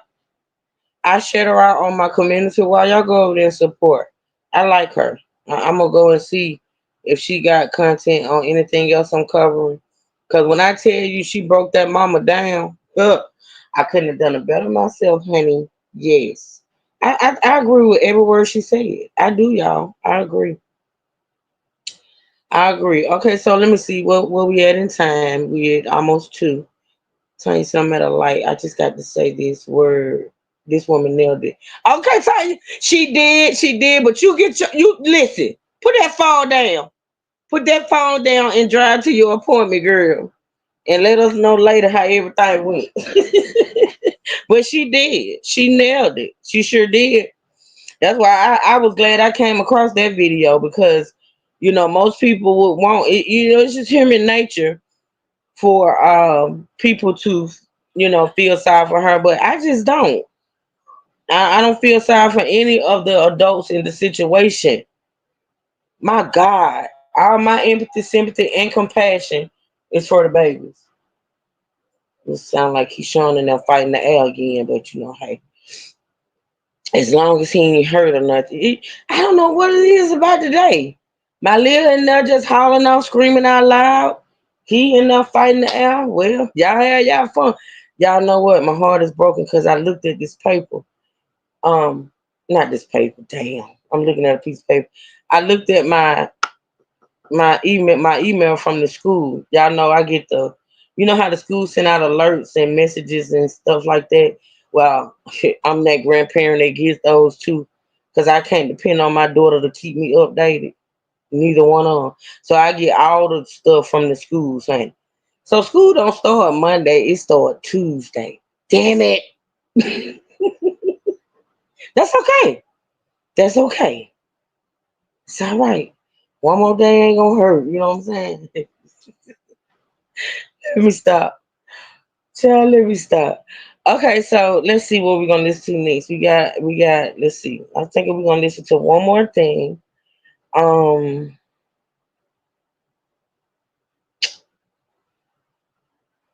Now this the AFC podcast that we listened to on yesterday, his channel is the bomb. I like him. I like his content. I like his commentary. I like the way he delivers his commentary. And he has a yes, Melissa. Girl, what you mean already? Girl, it's been 3 years. Oh, Natasha said her go back tomorrow. On a Friday?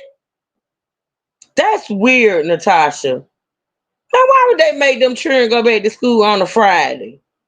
That's crazy. Now, that I don't agree with. Now, I know, I believe if my kids had to go back, my grandbabies had to go back tomorrow, I wouldn't send them back tomorrow. I'd wait till Monday. That's ridiculous. Why would you make the kids go back on a Friday? That's punishment. No. Mm-mm. Hey, Miss P, how you doing, girl? All right, so I think what we're gonna listen to next, y'all, is what, Melissa? Girl. He did an interview, y'all. Yeah, that's what we're gonna get into. And we may not be able to finish it all today, but we're gonna start it. Cause it's like this live is an hour and 4 minutes. Natasha said yes, and I'll take it. They always do crazy days like that. She been out long enough. True. I know, girl. Girl, I'm over here. Let me tell you something. I told my daughter. Let me tell y'all what I told. Y'all know true crazy. My family know I'm crazy. They don't even be shocked, nor surprised, or anything I might say or do, right? So, child, I told my daughters the other night when they was over here, I said, when these children go back to school, I'm shoving them in the door. I'm kicking everybody out of the way. And then I'm going to proceed to take off all my clothes and run up and down the street, butt booty naked. And They both looking at me. They both looking at me before they both out went to holler. They tell me, now, Mom, you trying to act like our kids was so bad. My babies ain't bad. They not bad. They not bad at all. But girl, this has been a long, hot summer. You feel me? These children has drained my pockets. They have drained my physicality. They ran here fighting Al. My lil and I'm hollering out, screaming and yelling at the tick of the talk. I ain't got time, baby. But you know what? Like I told y'all earlier, my baby said, Mom, you just talking. She said, but don't call me. When they go back to school, please don't call me talking about how you miss them. Please don't call me talking about bring them over for a minute and all that type stuff, because you know we have a routine. So if you got to go a couple days without seeing them, I don't want to hear it. Cause they think they be trying. Look, they're not gonna punk me. You gonna do what I say. If I say bring my babies over, you bring them. Don't do that. The hell going on this planet. Don't do me. They both say I'm gonna be crying. I don't think so. I sure don't.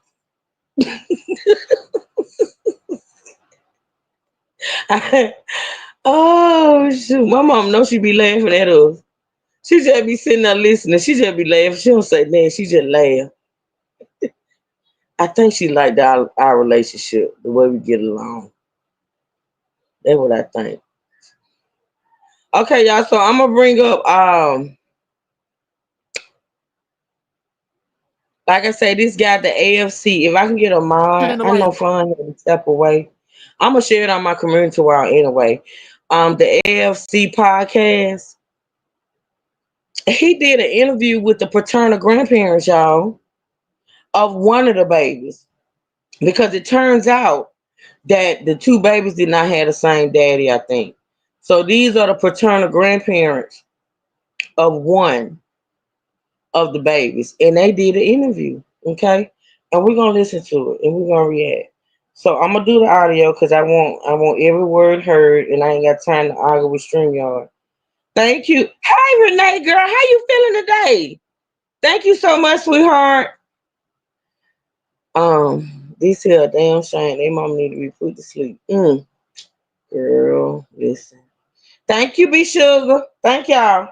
All right, let me put it up so we can listen. We're gonna listen to as much as we can today, and then we might have to continue tomorrow, but we'll get it in. We will get it in. Okay. All right, let me do this. All right. All right, ladies and gentlemen, we'd like to welcome you guys here. And I know that the internet is having a little bit of an issue, so I'm hoping it's cleared up now. Hopefully, we won't have this issue anymore. But what we have here is we're going to do an interview with the young lady who is actually associated with the story that we just talked about last night. So the way that this works is we talked about the aunt who was the aunt of the two children who were actually found in the trunk in Baltimore, Maryland. These children were given to her by her sister, who is her slightly older sister. She's slightly older than her. And one of those children, the father of those children. So is he saying that the sheriff was older? So the sheriff might have been older than Nicole. I'm gonna listen again, y'all, because I want to be sure. I'm tired. I'm too old to kick it with you after getting out. Love you though. It's good to see you, Renee, but I hope you got some rest, girl. I do. I'm gonna start it over, y'all. It was only a couple of seconds in, and I want to make sure that I get it right. That which sister was older? Y'all tell me what y'all think.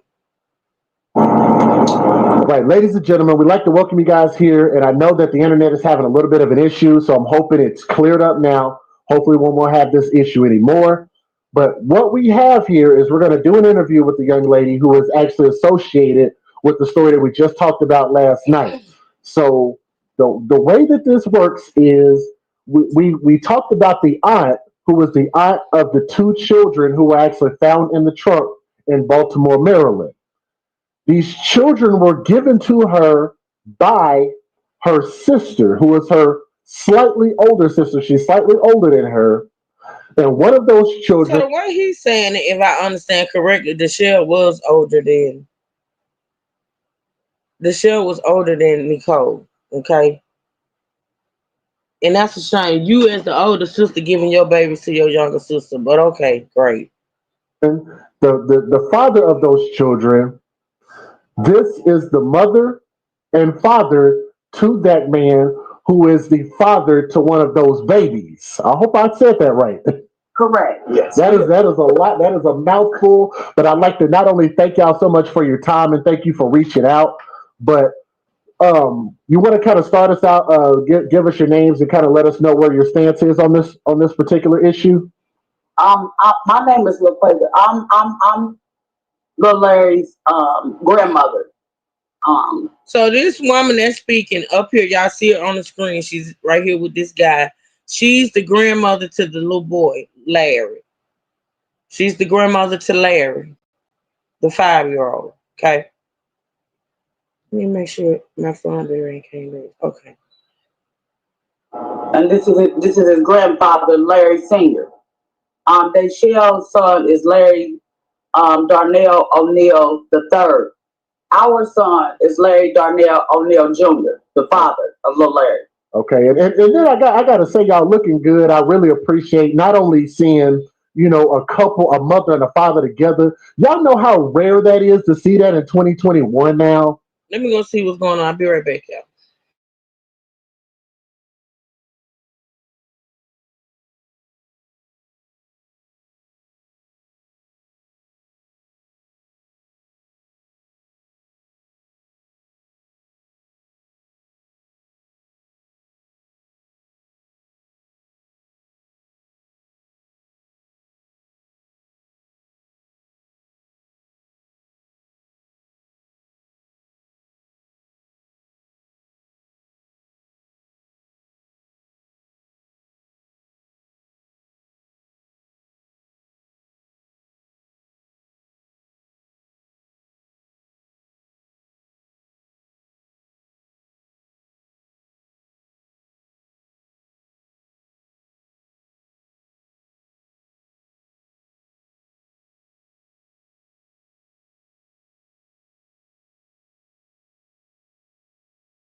Okay, y'all, I'm back. Thank you, Renee. Yeah, y'all make sure y'all let me check. I don't know if anybody blessed me today. Y'all hit the like button, okay? Feel free to support the channel through Cash App, PayPal, Super Chat, Super Sticker. This channel is monetized. Okay. Let's see. All right, so once again, y'all, this is um the couple sitting up that y'all see sitting up here. Now, this is AFC podcast. Like I said, I've been watching his channel for the past 2 days. He interviewed the grandparents to Larry, the 5-year-old young boy. Okay. It takes work. It takes work. It takes work. Yeah, but I just wanted to commend y'all for that, and also to let you know, I just want y'all to speak from the heart. I don't want y'all to hold back anything, so don't worry about if you need to curse, curse. I just want y'all to be able to express yourself because I know this is a situation that's very hard. Y'all have been through so much over these babies, short amount of time. Where would you like to start? Like, what made you reach out to us? First, I want to tell you thank you because since this all has started, from the time the car was pulled over until they found out that Dayshell was the mother till presently right now, no one has contacted us. The family, not Lil Larry's father, no one on Lil Larry's side of the family has been contacted. Yes. Wait a minute, hold on. Now this was y'all gotta remember this was let's see how long ago. This was 3 years ago. So this was around the time that this happened. She was pulled over in July. I want to say July 19th, maybe. Now this interview took place August 2nd of 2021. So it was like 2 weeks maybe. This interview happened like maybe 2 weeks after this girl was pulled over with the babies in the car. So I want anybody to think this is like current. This is 3 years ago. This is like 10 days after, well, close to 2 weeks after old girl was pulled over. Okay. So as of then, 2 weeks after everything had happened, she's saying that little Larry, which is the baby, his daddy side of the family had not been contacted by anybody. I'm gonna bag that up just a little bit so y'all can hear her say that. I might do too much, so I ain't gonna worry about it. I might back it up too much. So here we go, y'all. And I appreciate you saying we looking good because it took for us to get here. But I know I had to do this for little Larry. Right. I had to pull it together for him. I just want everybody to know. My intentions are not to bash Dayshell. I want to tell the truth about what I know. Okay, if you would, let's start there because I know we didn't get a chance to talk about her that much because the story was actually focused on the individual that's just above my head. So let's talk about this. Who is Dayshell? Who is that? Who is Dayshell? It's just the mother of my son's child. That she can come across like really soft spoken and kind of timid. He really was not really active. Like I couldn't tell you a hobby of hers, things she done on the regular. We met Dayshell like the day after the day of the birth of the baby. I did. Like so basically Dayshell was a baby mama that the mama didn't know. She was one of them baby mamas that was pregnant. She probably wasn't necessarily a girlfriend. I don't know. But the baby daddy parents did not know her until the day that the baby was born. This is the situation. Okay. Personally. And we got to learn that she lived with her aunt and uncle, Evelyn Johnson. I can't recall the uncle's name, but that's who we mainly, until the aunt died, that is who we went through to get little Larry and Jocelyn, like, for visitations and things like that. My son, it was a court order for my son to see him, and it was difficult. Mm-hmm. It was. All right, so let's see. This is where you get the broken down or the breakdown of the broke down.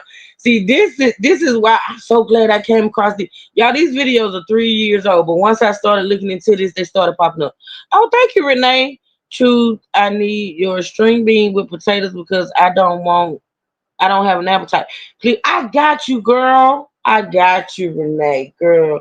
But Renee, you gotta eat something. I know you probably don't have an appetite, but you know you gotta eat something. You don't want to end up back in that hospital, girl.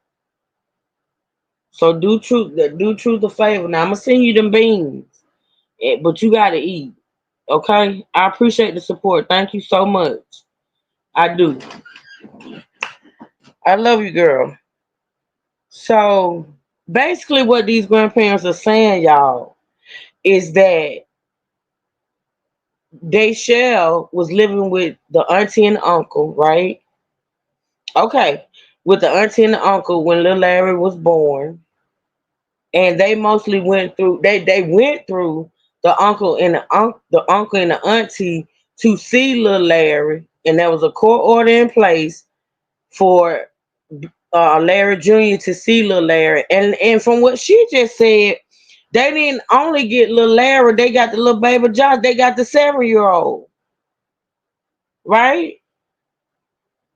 Let's listen. If you can't eat, Renee, at least try to drink some protein. Yeah, some protein shakes. Or eat some broth. That's right, Natasha. That's a good idea. It was really difficult. But like I said, Miss Evelyn is who mainly took care of the Jocelyn and little Larry. Now all of this has happened. So basically, y'all, that auntie and that uncle is the ones that took care of them kids. Once that aunt died, I bet you that's when everything went to hell. That's when everything went to hell, y'all, when that aunt died. Because this lady is saying, and it's been said before, that the shell lived with the uncle and the aunt. We see the babies in the picture with the aunt, right? And this lady is saying that's who took care of those kids was their auntie. And after she passed, I bet you that's when everything went to hell. Let's listen. Now I understand Miss Evelyn. I thought that Miss Evelyn was just being overprotective of Dayshell, not teaching her what she needed to know to leave the home, or to like be capable of taking care of the kids on her own. I can recall one time Miss Evelyn said that when Dayshell gets upset with my son because they're not together, she would regret. She didn't want to take care of little Larry and Jocelyn. Miss Evelyn said that which Miss Evelyn was in a wheelchair. Wow. She took care of Larry for Dayshell, and Evelyn's husband took care of Jocelyn. I thought that was odd, but people do things differently. So, but like I told you earlier, I thought that it was odd that for the aunt to be in a wheelchair, and they were older. Wow. Why they wasn't trying to get her to move out? She was definitely having sex. Miss Evelyn said she would climb out the window and leave the kids lock the kids in the room. Oh wow! Whoa! Wait a minute! Hold on! Wait! See, this is what we get sick. Man, listen, y'all. What is keep it cute? She on the phone call, y'all. I need her to hear this. Listen. So now we getting some background on the mother, Dayshell. Now we know that the aunt and the uncle, aka grandpa and grandma mom, were older, which we saw. The auntie was in a wheelchair, y'all. They had to split the parental duties because they were old, and by her being in a wheelchair, man, what is going on here, y'all? What is going on, Natasha? What is going on, honey? Ooh, I can't. Okay, all right, let's listen. Biological mother. Dayshell Johnson. Oh Lord, let me see. Let me see if I can get her face up here. So we are talking about. I want to make sure everybody gets an opportunity to see this on the screen. Let me pull it up. We are talking about. I got so many images of the aunt. This individual right here, the biological mother, her name is Deshelle L. Johnson. And the reason why we're bringing her up is because the story that was put out by the news really kind of left a lot of holes in the story, even to the point of how we got here. Because you could just look at it and say, okay, the aunt had custody of these kids, trying to help the mom. She did some bad things and caused the kids to die. End of story. And that's really far from the truth. Because you also have to ask yourself, how did the mom go from having these two kids in her possession? Why did she bring these kids into this world and then turn around and literally pass her children off to somebody else as their responsibility? Like, absolutely. How do the kids go from her possession to? I love this guy. I do. I've been watching since I came across his videos. I kind of been watching. I like him. I do. AFC podcast. Y'all check him out. DJ Just J. Okay. Okay then. All right. The aunt. What doesn't make sense to me is how if now I'm gonna speed it up just a bit because I want to get in as much as I can today because this is interesting. Okay, I'm gonna speed it up just a bit, and if it's too fast, y'all let me know. What time I got my other line scheduled? I think 5. Okay, we doing good. All right. The sister had, I mean, she lived in a hotel, and from wherever she can lay her head.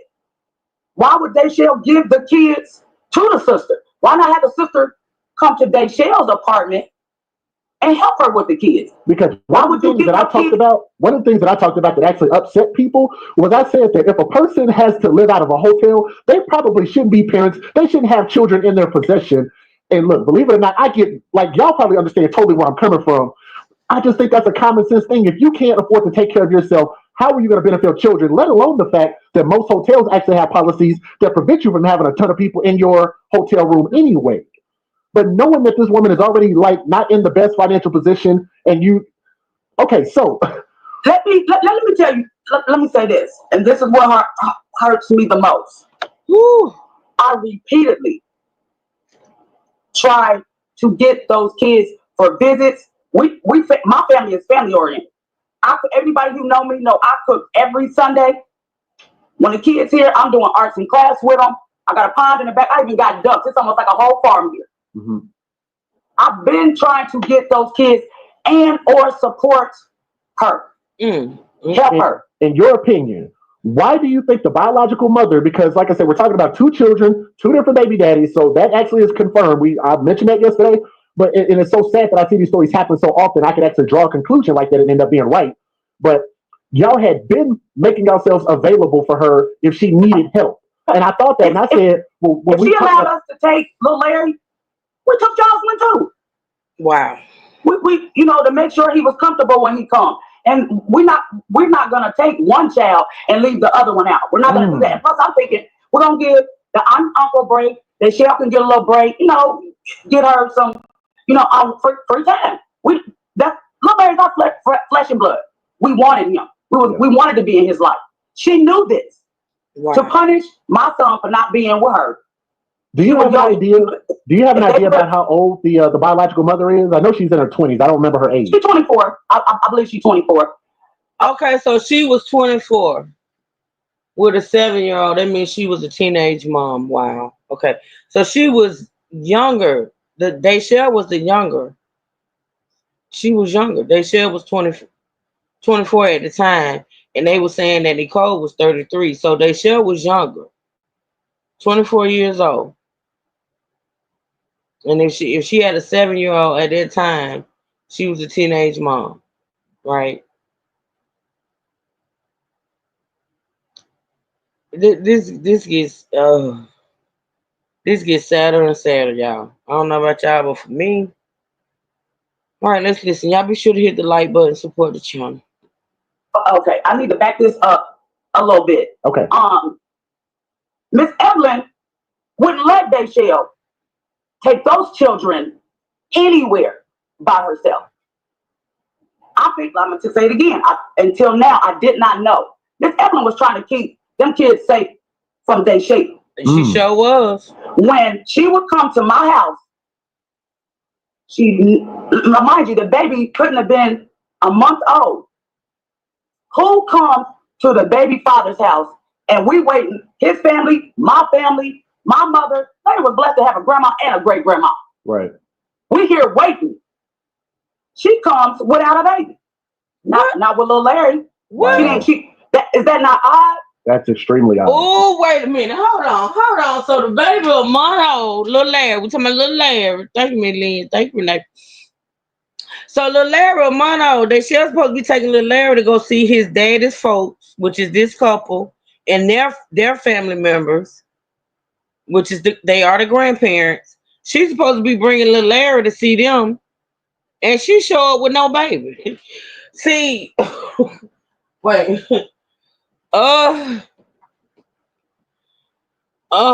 Okay. All right. Let's listen. Yeah. Not once, not twice, not 3, not 4, repeatedly.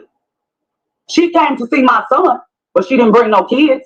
She didn't bring little Larry. Right there. Okay, now that is a very key point, and I want some of y'all to know that me and her did have a conversation earlier, so I'm trying to kind of retread ground we've already kind of talked about. That is a very important point. So what you're basically saying, which is something that I thought earlier, is that she we have this thing called hashtag babies for benefits, and it's something that I use as a hashtag to really just let people know that a lot of people, it's not all.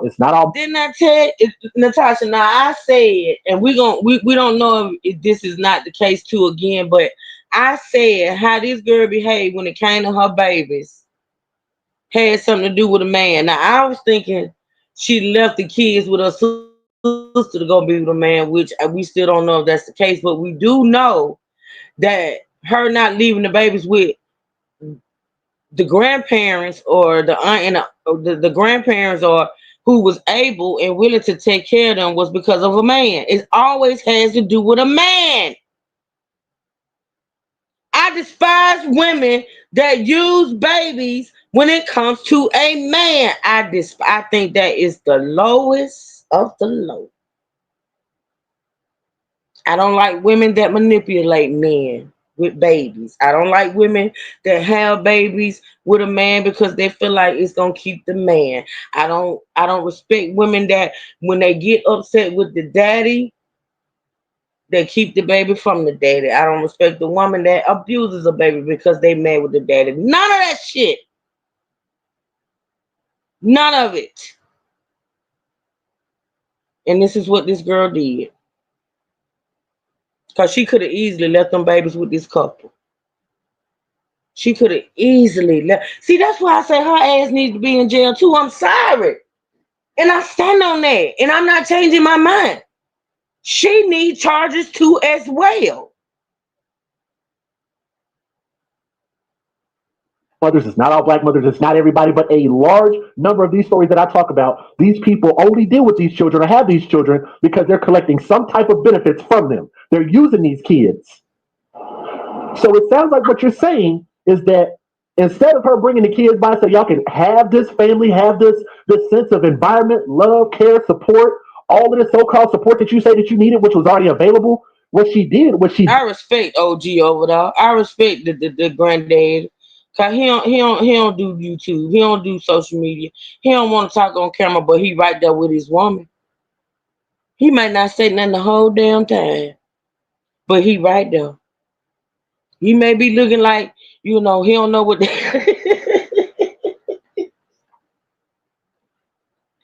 he may be looking bewildered as hell, but he right there next to his woman. He don't want that camera in his face. He don't want to be there. But guess what? To support his woman, and because you can see it in his face that he is grieving over his grandbaby, he is right there. Do you hear me? That baby was named after him. That baby got his blood. That baby had his blood running through his veins. Hey, Kimaj, good to see you. Okay, you want me to take the? You know what? I started saying something real nasty, but I had God is good. Y'all get rid of Robert. Robert needs some pussy. Robert needs some pussy, and Robert, ain't having a good day. And Robert want to come in my chat. I don't know if I got a mod in here that can do it. Let me check my chat. Robert needs some pussy. Robert got a little dick, and Robert got an attitude today and want to come in here fucking with me on my live stream. I ain't got time for Robert. Robert, there plenty of hoes out there you can pay to fuck you. You coming in here fucking with truth ain't gonna get you nowhere.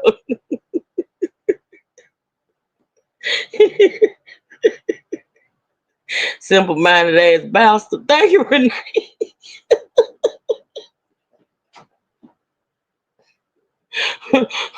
Robert is sexually frustrated. You know what I'm saying? Robert worried about my mouth. What you worried about my Baby, I started to go real low and real deep, but I don't know you, Robert. I do know you got issues though for you to just come in my stream and be worried about my mouth. Go buy you some pussy.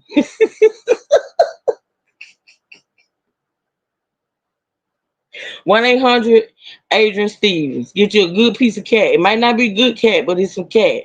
1-800 Adrian Stevens. And she got you. Okay?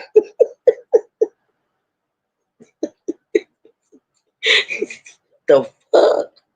You sensitive, bald looking ass bitch. Look, I ain't got listen, don't be mad at me because you ain't get no pussy.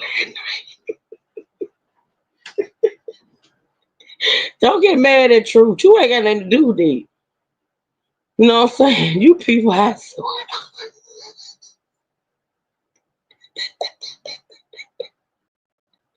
Bye, Robert. Oh, here's the wrong channel. I ain't even. Thank you for bringing me back, Natasha. Back to life. Back to reality. Thank you, Natasha. I love you, girl. Okay. Now, like I was saying, hell, I don't know what the hell I was saying. Let me push play. Ditch the kids essentially to go see your son. Exactly. Oh God. Oh my God. Not one repeatedly, not with just with my son. If y'all look, she had a baby after Lil Larry. Yep, sure did. That man was, don't quote me on this, but far as I know, he was in jail. That's what Dayshell told me. That's why we embraced Jocelyn. She didn't have nobody. Jocelyn didn't have nobody checking on her. That's why that baby. Lord have mercy. Lord have mercy. My God. These kids had all the support available. That's right why there. that baby was killed, was able to be killed and been under the radar for so long because there was nobody to check on her. Wow. Nobody other than me. Mm-hmm. Wow. Now, Lil Larry, his grandpa calling, I'm calling, my son's girlfriend is calling, his family from West Virginia is calling her. So it's harder to get rid of him. You see what I'm saying? Right. But then when she got this new boyfriend that I heard danced on, I could be saying it wrong, a street, Pulaski or something in Baltimore. He danced for change. Now that was the latest boyfriend. Damn. That's when that girl got rid of my son. Jocelyn had been gone. That baby had been dead. Okay, so let's look at it like this. 2020, I believe in May is when we suspect that. Let me see. Let me get these names correct. That's when we suspect that Larry, the baby Larry, passed away, right? Mm-hmm. If I read correctly, Lil Larry was only dead 3 months, and Jocelyn was a year. Oh wow. Okay. Oh wow. Okay. Yes. So I've got them literally backwards. I got it backwards. Okay. I have a son that lives with me. That my youngest son. Now there is a few this times that he got a text message from Dayshell saying, because my son, I'm telling you, we asking about these kids. Hey, Luciana, let me see what you're talking about, girl. Listening in the bushes, this is so sad. Yes, it is. Thank you for dropping in, girl. Appreciate you. And she would say, "Oh, he at my brother's house. Oh, he outside." My son, my youngest son, even asked her, "Well, go get him, then." Yeah. Never did. Never did.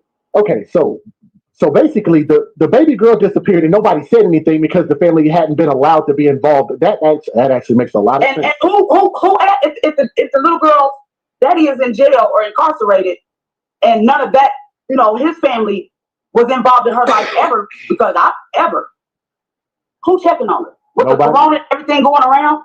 Right. They wasn't in school. I don't understand why nobody checked any school records from before or when they went to school here in Dayton, Ohio.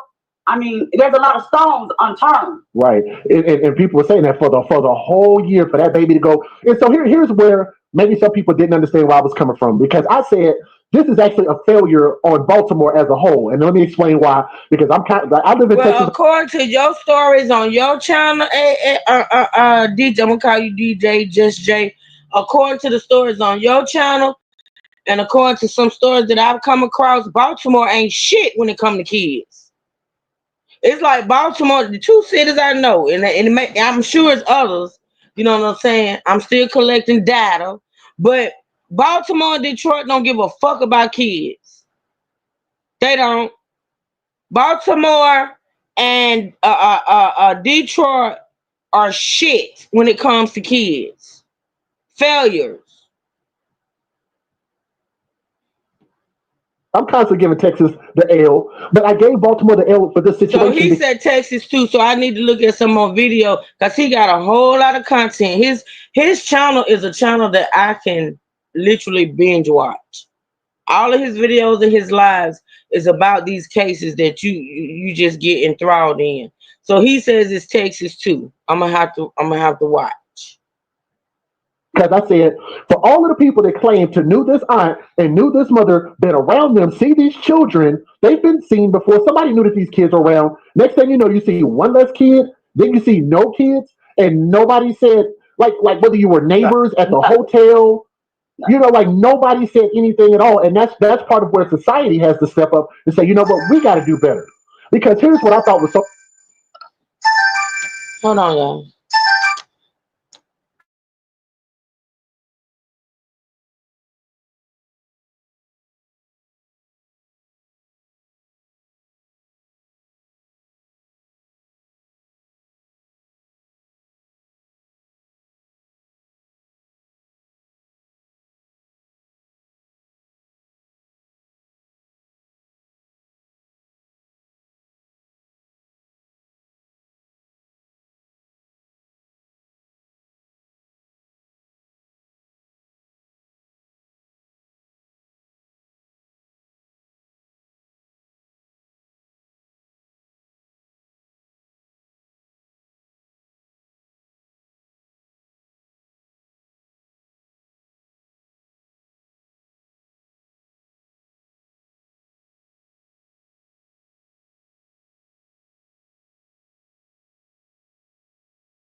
I'm back, y'all. I apologize. I'm back. Cole, and shout out to the brother, and I'm not trying to get onto his case. There was a young brother who came on that I guess partially knew the aunt. And he was saying that from what he knew, that she was a good person. Based on her character, based on what he knew. Y'all remember the guy? We listened to it the other day. Excuse me, y'all. We listened to it the other day. The guy friend that came up and did the phone well, it wasn't a phone interview. He actually came up and he was speaking about the aunt saying, as far as he knew she was a good person and he wouldn't have thought that she would ever do something like that. That's who he's speaking about. So I was like, okay, fine. Tell me your story. What's your thoughts on this? So he was telling me kind of like how helpful she is. She's helpful around the community, would help anybody. And I told him, I said, it's a bit odd. I feel you. That's your experience with her. But I thought it was a little bit odd the fact that she's so helpful to everybody except for the people that she has custody of. Come on, how she helping them? Apparently, she couldn't help herself. Come on, and living out of a whole. Okay. So okay. Come on, Grandma. I don't want it to come across. I want it to come across as like Dayshell was a victim. If she didn't want to deal with me, because I was on her. I'm hard to deal with about some kids, right? Especially my blood. Yes. So what I did was gave her at least 14 to 17 numbers of my siblings, my mom, his sister, his niece, my nieces and nephews that are her age. This was senseless. We offered to give Dayshell housing, apartments, cars, anything that girl would. This girl had help, y'all. Listen to me. Oh, poor daddy, he might be sick. He coughing. Listen, listen, y'all. This girl had support. There is no reason for these babies to be deceased. I am so sorry. This girl had support. This girl had her auntie and uncle. Well, her auntie had passed. But this girl had this grandma who was only the grandmother to little Larry, not Josh. They call her Jocelyn, I guess. The baby girl. She wasn't even the grandma to her, but she was willing to help take care of her. Her baby daddy parents are offering her cars, apartments, help to take care of her children. And she takes the children to the auntie who's selling ass, can't keep a place to stay, and clearly had issues. What in the fuck is going on? She needs to be locked up. Period. She would have said, Miss Quay, that's what Miss Quay, if she would have said, Miss Quay, come get them, I don't care what time it was, I was coming to get them kids. I was coming to get not just little Larry, both of them. Right. The bond between them two kids was so tight. It was times, but now I think about it, that Deshelle would call over here irritating little Larry by letting Jocelyn scream in the phone, and little Larry would let me tell you how loving this boy was. And I don't even think he was 3 years old when this happened. And he outweighed Jocelyn by the time he was 2.5. He started rocking. He heard Jocelyn screaming, just screaming at the top of her. Deshelle got the phone laying down, and we're trying to enjoy little Larry, but she got y'all hear this shit. Dude, y'all hear this shit. So basically what the grandma is saying, like she would have little Larry, the baby boy, and the baby girl wouldn't be there. And the mama Deshelle would call them and have the baby girl on the phone screaming to irritate and agitate the little boy. So if they had that type of bond and shit like that was going on, can you imagine how that little boy felt after the baby girl was deceased? Y'all, this is heartbreaking. Because see, not only did these kids were tortured, they were tortured at the hands of their mammy and their auntie.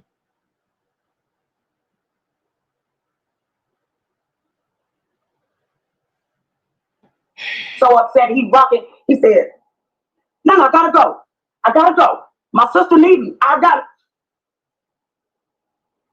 He said, "I gotta go." He wasn't gonna wait on us 2 minutes, 3 minutes, 5 minutes. That baby was trying to get out of here and get to his sister. They bond was close. That's why I wouldn't take one without the other. Yeah, when I first heard the story, I thought maybe my brain went all kind of directions. I'm like, maybe they killed Lil A for trying to protect Johnson, or her trying to protect him. Mm-hmm. I know he was asking for his sister when they were separated for a long period of time. Absolutely. And you couldn't separate them. Absolutely. He was coming for her, but he could protect her. Because you brought this up just a little bit ago, and you talked about how the phone was pointed up. I want you to kind of give some details about, because y'all were trying to have video phone calls and things like that. Can you give the audience some details about these video phone calls and what was particularly odd about it to you? The main odd thing is we never could see the whole child. You know, most people got young kids. You know, I don't mean no disrespect, but most black kids, if they dressed and looking good, we trying to show them off. Deshelle, if she answered the phone, would set it down on a surface like maybe a table, because the leg was bigger than Jocelyn, and you can see maybe this part of his face, you know, because the phone is faced up towards the ceiling, and I could see the ceiling and maybe his forehead or the side of his face. And little Jocelyn would be trying to stick her little head in there, and you say, "Hey, Nana," and little Larry would, be like, "This my Nana," and they, from that little space from it laying on the table, instead of her holding it for him or letting them hold, hold it. She never done that. Why do you think that is? I know you have a theory. Why do you think that is? Because she know I would have been on her. When she would tell me that he had hand, foot, mouth, or scabies, I didn't even know what scabies was or no hand, foot, mouth. There was always something wrong with his skin. That comes from nastiness, ma'am. I worked in hospital. That comes from nastiness. Scabies, it has to do with like maybe bed bugs. It comes from nastiness. Scabies is irritation to the skin due to filthiness. That's what scabies are. Your babies were not being taken care of. When we got him, and I don't want to knock Miss Evans because she was in a wheelchair, and that older man was doing the best they could. But when we picked them kids up, every single time they got new clothes, new socks, new shoes, new drawers, every time, because that stuff that they would wear would be too little. Yeah. Or his hair, he had long hair, and his hair would be in a ponytail. When we take the rubber band down, that baby's hair would have the lint, and it would be almost like one big dread from it not being washed or combed or brushed. Look, like skin wasn't soft like a 2 or 3 year old. Right. He wasn't getting pampered and loved. That's why when he came here, I made sure that he did. He was even acting weird in the store, like he was so in Walmart. What kid don't know about Walmart? Yeah, pretty much everybody. Let me ask you this. I read that baby's body language and I try to Let me ask you this. love him as much as I can, as hard as I could, every time I had him. Hey, I'm with you on that. Absolutely. Let me ask you this pertaining to the biological fathers, because that's another big hole in the story that wasn't talked about, and we had to do a lot of speculating. So we got two different fathers here. Let's start with Jocelyn's father. Do you know, like, where has he been? Has he been involved at all? I think he's been in prison. I can only go about that shit, but I want to, yeah, we don't know him. And I think I don't know. I'm gonna be honest. I don't know. I can't remember. Because I didn't care about who Right, yeah, that wasn't really our concern. Yeah, I get it. Let me ask you this. So as far as baby Larry, his dad, how much time did he get to spend with the baby? Where is he currently at, as far as all of this goes? Okay. Now my son, Larry, Jr., he's incarcerated. That's why we did as much as we did. Right. Because we wanted to step up to do what he couldn't do while he was gone. Let me tell you about when he was here. Okay. Yeah. It was court ordered for my son to see them kids. They didn't want to allow it. We'd have to call the police. Wow. The moms didn't want him to be around the kids. Them people did. It was a lot. The people was weird, and I think the people weird. Okay, ain't nothing against the law about being weird, but to deliberately make it hard for my son because they didn't like him. And I'm gonna tell you why they didn't like him. Okay. He was outspoken, and he would tell them why my son nasty, why they didn't like that, and plus they shall play both sides. Miss Evelyn loved them kids too. It was the safest when she was alive from Dayshell. So Dayshell would play both sides. My son would give her money, give Dayshell $200-300, and Miss Evelyn called me and say, the kids need this and this, and I'm like, well, earlier today, or it would be me or Papa or Larry giving the money, and Dayshell wouldn't tell Miss Evelyn that. You see what I'm saying? Yeah. Dayshell thrives off of conflict and pity. That's why she made them GoFundMe page before we even knew that little Larry was even dead. Before we even got the chance to even give him offer to give a proper burial. Hold on. She already had the GoFundMe page. I need you to pause right there. Huge revelation. She had four GoFundMes. She had, and I got the receipts, y'all. We're gonna get them to him tomorrow. She had four. Yes, she did. In this story that we didn't find out about until last night, and you are now confirming that for us. If you guys are watching this, please do us a favor and click the thumbs up. Please help share this. Our goal is to try to get to 600 thumbs up. All it does is help spread this story more. More people need to hear this, so if y'all would please do that for me. Big portion of this story. So for those who did not know, the biological mother, again, her name is Deshelle L. Johnson. She is the younger sister. She is the younger sister to the aunt that was arrested for basically being held damn near solely responsible for the death of these babies. The biological mother, upon learning that her children had passed away, opened up not one GoFundMe, not two GoFundMes, but from what I heard, based on what people visually made, there were 3 GoFundMes put up, and I definitely want to hear you talk about this, but I got to throw one more piece of detail out there. After all of these GoFundMes went up, there was actually somebody who offered to pay for the burial of the kids. And on top of that, most people know that when there is some type of violent homicide or something like that pertaining to children, a lot of states will actually pick up that bill anyway. What I need you to do is tell me. That's not necessarily how it works. I don't know about they was in Baltimore, Maryland. When it comes to crime, well, I see, and I don't know how it works when it comes to like children, because this is what I know about. It's called the Victim Something Fund, and what it is that when anybody, whether it's a child, adult, or whoever, if a victim is and maybe some of y'all know about this, if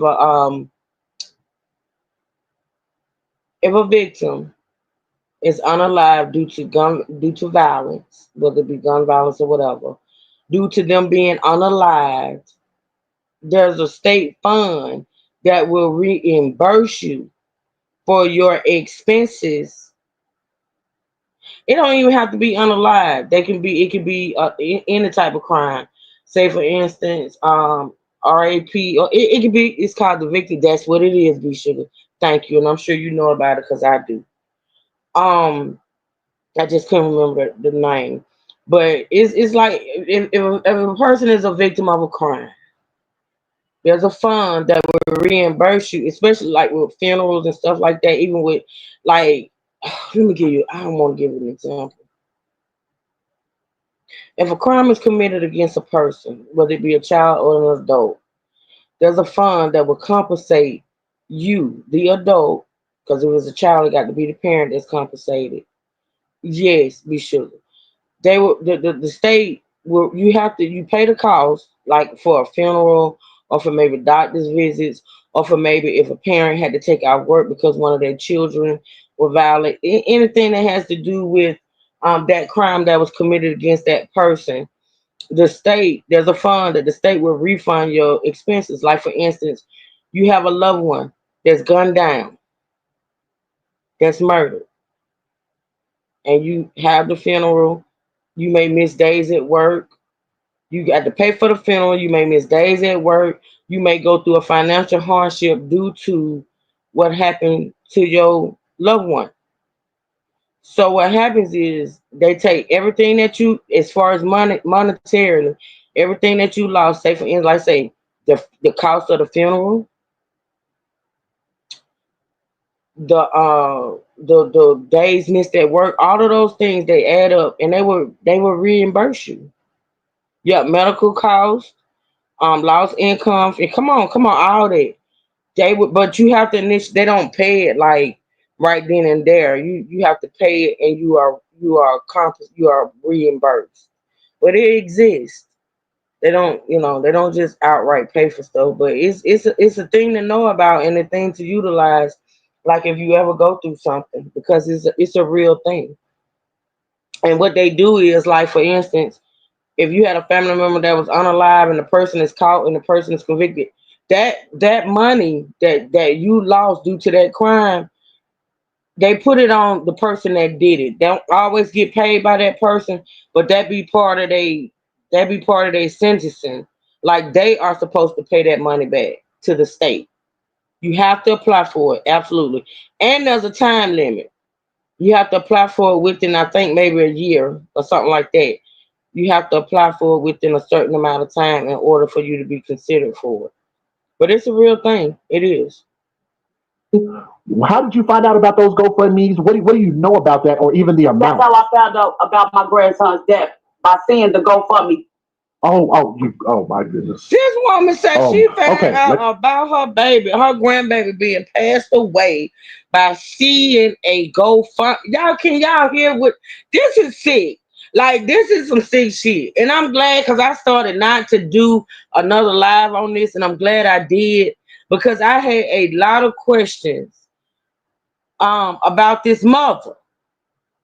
And this right here is pretty much letting us know what it is, y'all. Listen. Let me say what you just said again. You found out about your grandbaby after you saw a GoFundMe page go up. Oh my I God. found out that them kids was dead because um, one of my family members seen it on Facebook. To this day, they shall call after we seen it on Facebook. They shall call and no, she sent a text message and said that she was sorry. She would send us some ashes, and she couldn't protect them. Even before any investigation, before any of that was even. This is the biological mother saying she's going to send you. Something wrong with them women. Something wrong with they shell. Something wrong with that Nicole. Something wrong with the mammy. Something wrong with them women, y'all. That girl done text this woman, and this is why the investigation is going on. She say, "I will send you." You know what, baby? Who Jesus? Do you know what I pray for? I pray that 8 month old that was 8 months old at the time, that maybe what 3 or 4 years old right now. I pray that baby ain't with that girl. I pray that they did not return that baby to their child. I pray. I pray. I'm sorry. And I'm not that one that wish for a parent to lose custody of their child, especially not a mother. Especially not a mother. But sometimes you got to do what you got to do to save a child's life. This is ridiculous. Like she didn't sound like she said cared. she gonna. That doesn't sound like that. Doesn't even sound like some. Like I'm gonna make sure you get some ad. Yeah. She said her sister killed a baby and she was sorry. She wasn't able to protect him. But she never called me to come get him. Oh, wow. He upset. I was picking him up every other weekend until they moved to Boston. Baltimore, baby. Baltimore or wherever she had went. But if she would have had a problem where she had to send him to her sister, she should have just sent him here. She could have sent Listen, B Sugar. B Sugar, Renee, she could have sent them babies to these folks. She could have sent these babies to these people. They would be alive. She sent them in a bad situation. She sent them where they were liable to be harmed or unalive. She needs to go to prison. That's just like sending your child. Ooh. Oh.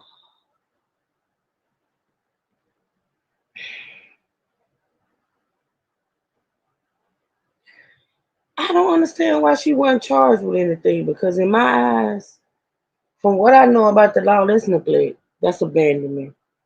That's pretty much endangering a child. When you send or put a child in a situation where they can be harmed or unalive, that's a crime. Why the fuck ain't this bitch in jail?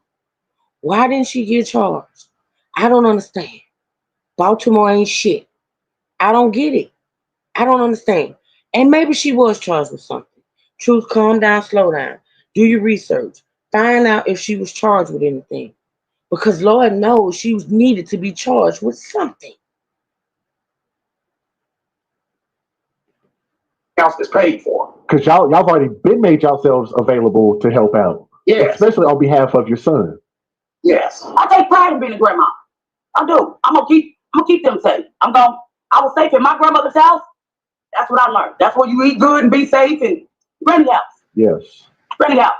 Yeah. That's just kind of like we almost kind of come from the same generation. That's where, when I was coming up, that's what we did. We go to grandma's house. It was always a feel good, loving place. You was gonna sleep good, you ate good, you're gonna have fun, and you're gonna get loved on. Yeah. Wow. Absolutely. So as far as the GoFundMe's, how many GoFundMe's do you believe went up? Because I was told it was three. I saw separate. 3 for sure. I thought it was 3. I'm sorry. Say that again.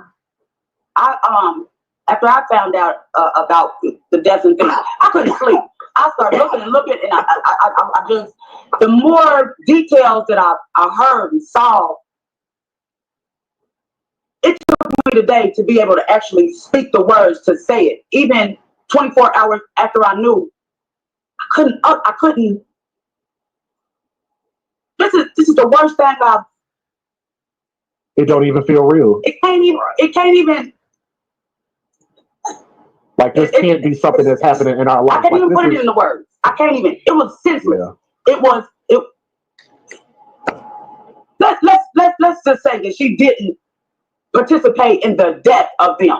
Right. You neglected them for no reason. Mm-hmm. She could have just said so. Mm-hmm. That actually is going to take me into another portion of what I want to discuss, which is a key point about why I'm honored to have both of y'all here, because I do want to talk about as far as like her being investigated for neglect. Because here's the thing, and y'all might not find this so funny, but I think it's actually an awesome statement. But I want to see what y'all feel about this. I have this theory where I say that the person who takes their children and puts their children in danger should be held accountable for the danger that their children end up in. And what I call that is these mothers taking their children to the thug zoo. They know that these thug lions are in these cages for a reason, and they take their kids over there like, oh, look at the cute little lion. And then they take their children and stick, because they like the lion, they stick their children in the lion's cage and say, you know what, kids, I'll be back. I'll come back and get y'all a little bit. Walk off. And then next thing you know, these lions then maul these children's faces off. And then people are expecting to feel bad for the parent that put those children in that position. And I call that the thug zoo, playing with the thug lions. Now, a lot of times that has to do with the men that they choose to date. In this situation, it's actually her neglecting her children flat out. And I think that is a grossly overlooked thing. That is a grossly overlooked thing whenever you put your children in a bad position and something happens to them. And I think that one thing that the law does, especially if you know that, hey, if there's a severe enough penalty for something that you've done, it makes people rethink the choices that they make. And I think that there has to be some accountability, whether it be mother or father who put their children in bad positions, that they need to be held accountable. So that takes us, we're going to get back to the GoFundMe here in just a moment. She did not go through the courts in order to give custody literally over to this aunt. No. Can't do that, especially when you have some of these kids on paperwork and all of this type of stuff. This individual was not qualified. She was literally living in shambles her damn self.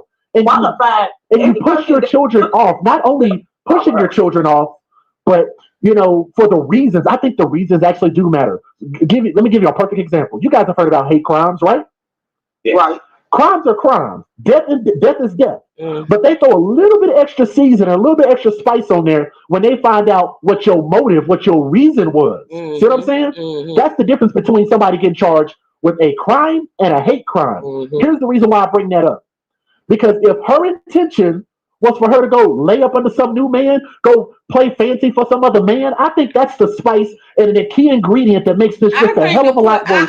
The fact that you dumped your kids off. AFC, but I think the definition of a motherfucking hate crime is to send your kids in a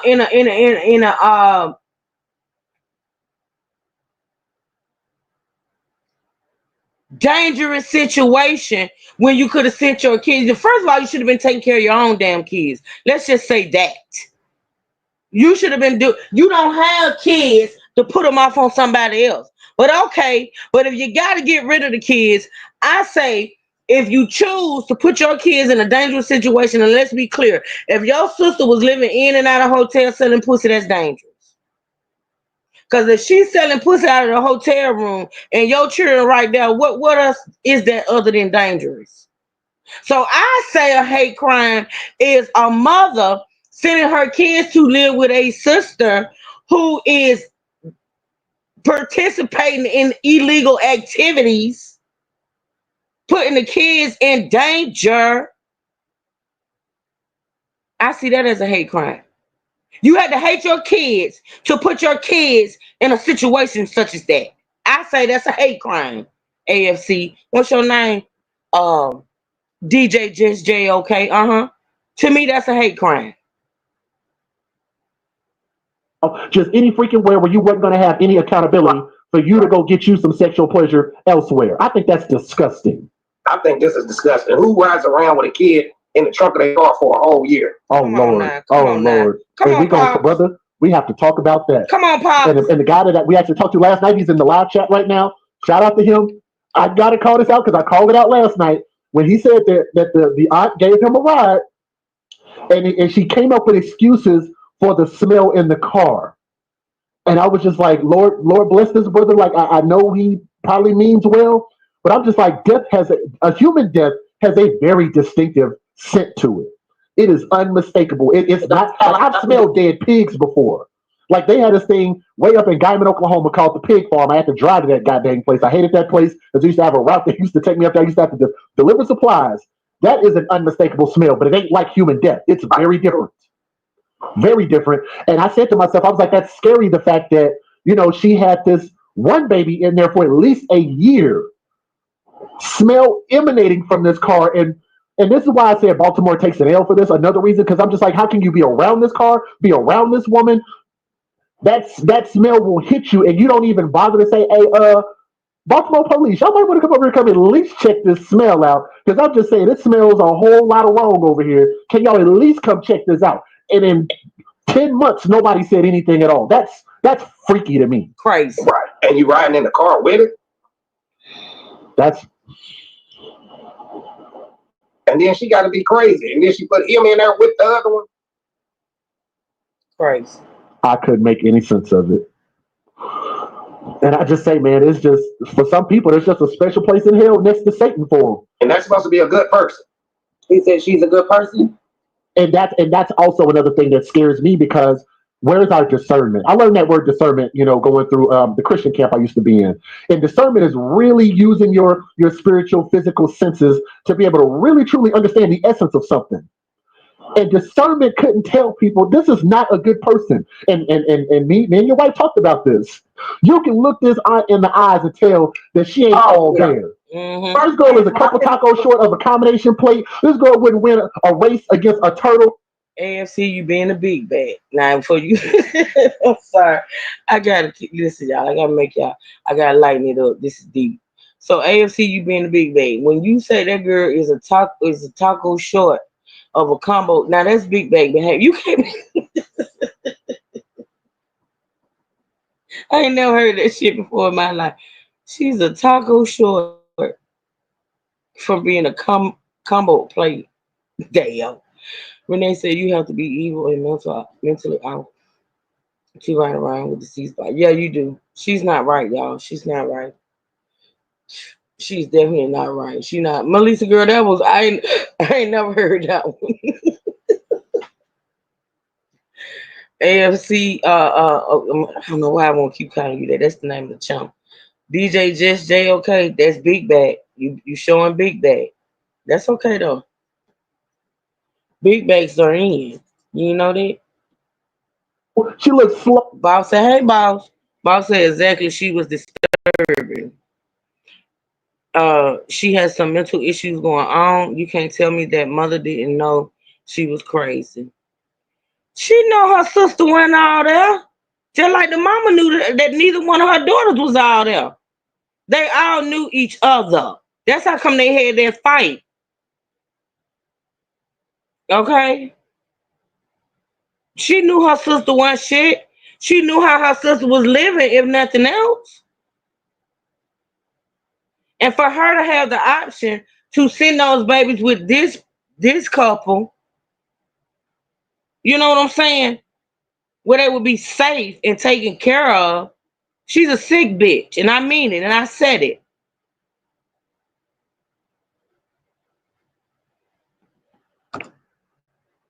In a bottle of molasses that's been left out in the snow. It's something wrong with her.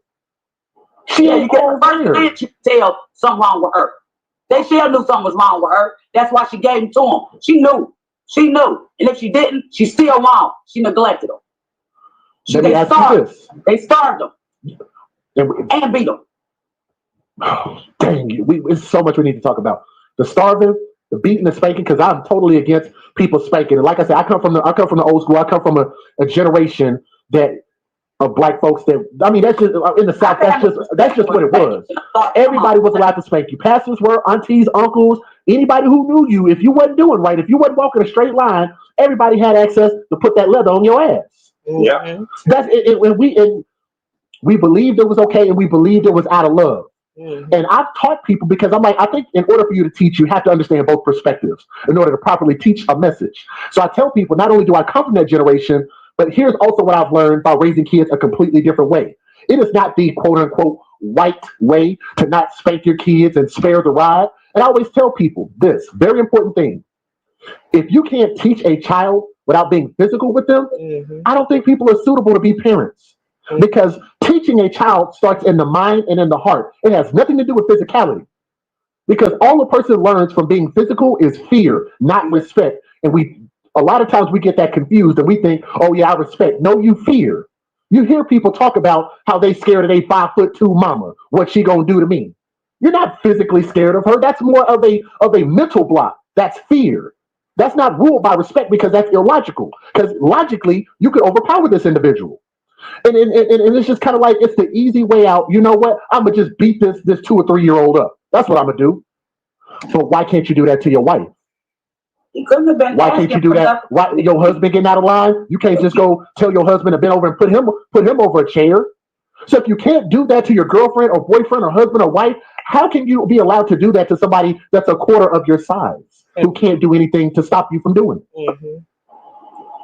And that's part of where when people ask, well, what does my podcast do? What does my show do? My show actually teaches and educates people a different way because this primarily affects us. Because and it's really a polarizing thing because we even admit the fact that, oh yeah, white people don't spank their kids. I mean, we know that some do, some don't, whatever the case is, but we say that in a prevalent way because we know that we believe in being physical with our kids. We think that's the right way to go about things. Mm-hmm. So I know that that's something that they need to hear from somebody who shares the same skin color and understand that that type of thing is wrong. It's a whole nother thing. It's a whole nother level of evil to starve a kid. And let me explain why. Let me explain why.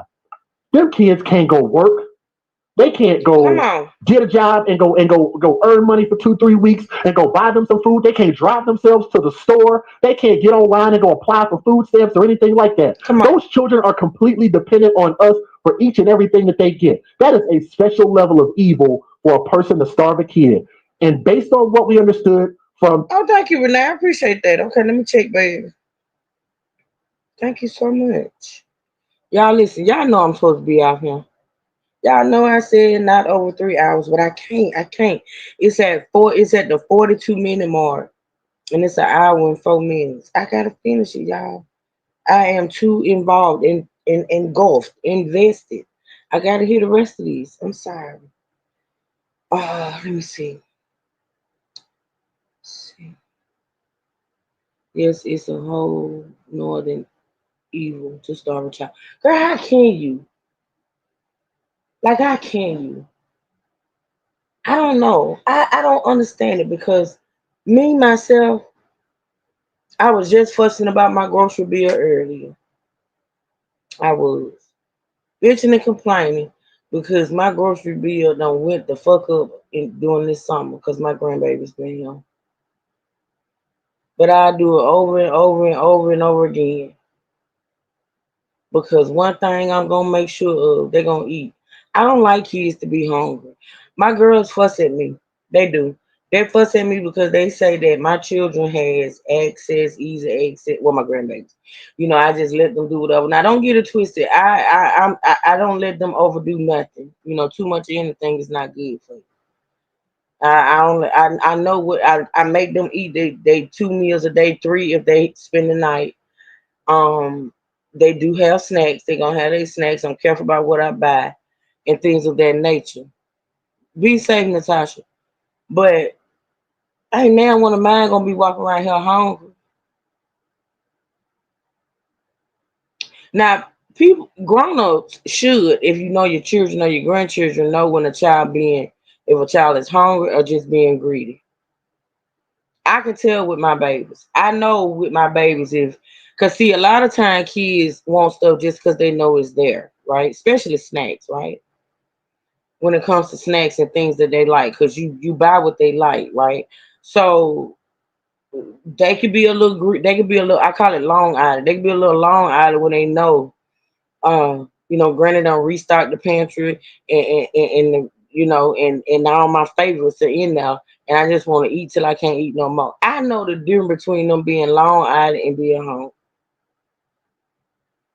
Now I may say no to a snack when I know they just want it because it's there, but I damn sure know that they are not hungry. I can't stand for a child to be hungry. That I cannot stand for a child to be hungry. This me who will feed adults. I can't stand for a human being to be hungry if I can help it.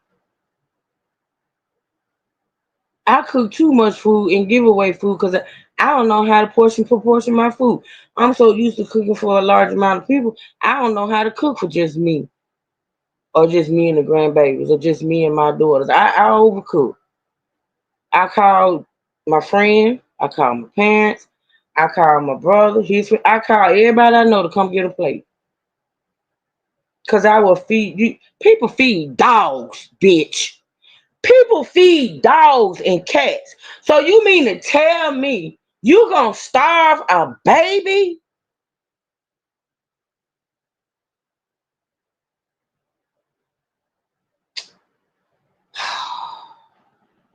I'm sorry. And they are waiting for your message to come up, girl. Cash app is so slow. But I just can't I just can't imagine even being around babies that's hungry. Children that's hungry are irritable. They cry. They want to eat. That's why they baby didn't care about getting no ass whooping, and that's why she went back in that refrigerator because she was hungry. Oh, for because I'm proud of you, Truth. Thank you, Renee. I appreciate it, girl. This one is a hard one, boo. This one is a hard one. I didn't even know it was gonna be this hard, but this is a hard one. Thank you, Renee. I appreciate you, love. That mama belong in jail, y'all. I'm sorry, I can't let it go. Like I can't let it go. That mama, I know the auntie is in jail, and I'm just hoping she getting her ass whooped every day. But that mama belong in jail.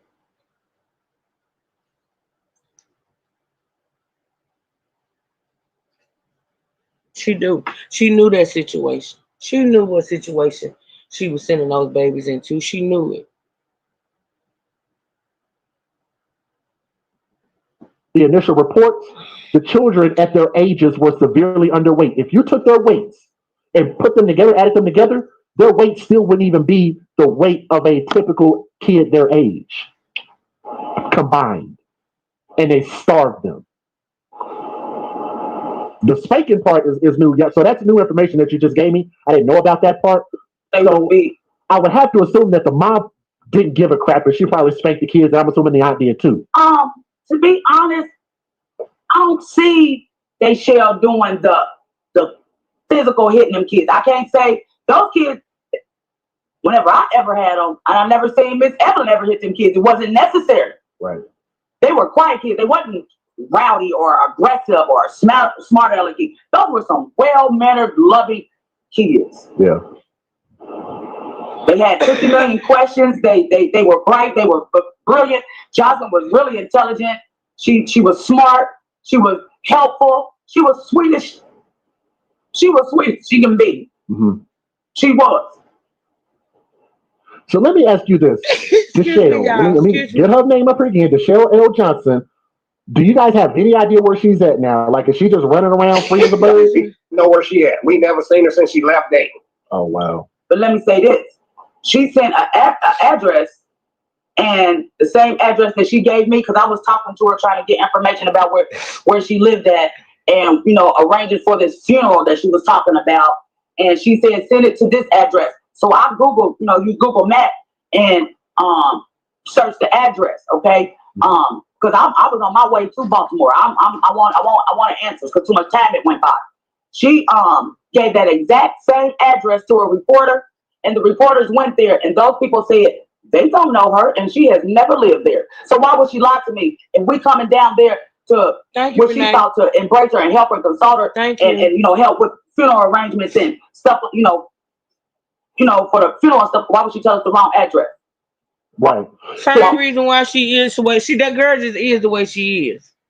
Same way she denied your help when the baby was living and you was wanting to help her with the children when they needed it. The same way she gave you the wrong damn address. That bitch is a liar. She just don't care. She's just conniving. She's like all of that. I'm researching her.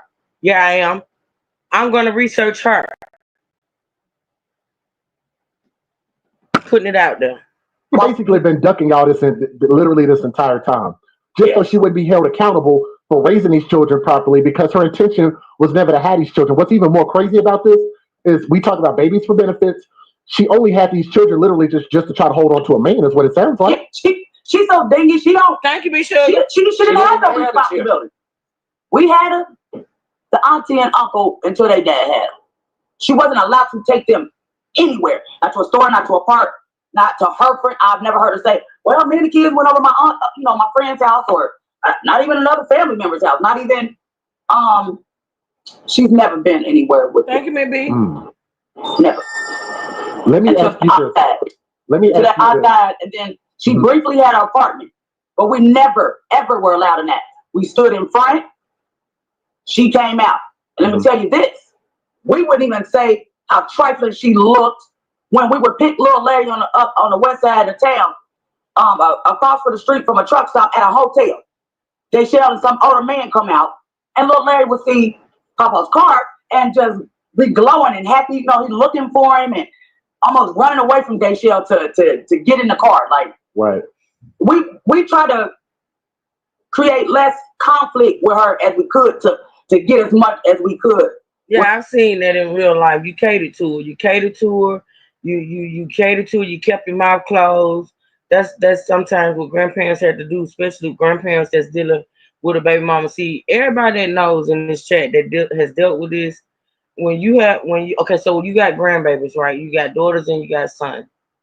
You got daughters and sons.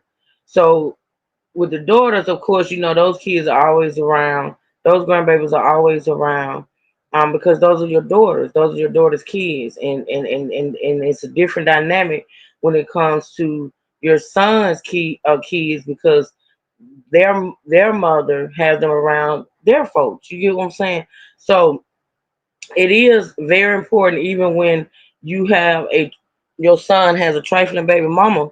It is very important to try to keep a good rapport with the baby mama in order for it not to be conflict and stuff and complications when it comes to seeing your grandbabies. You know what I'm saying? It's real complicated and it's a real sensitive, type situation.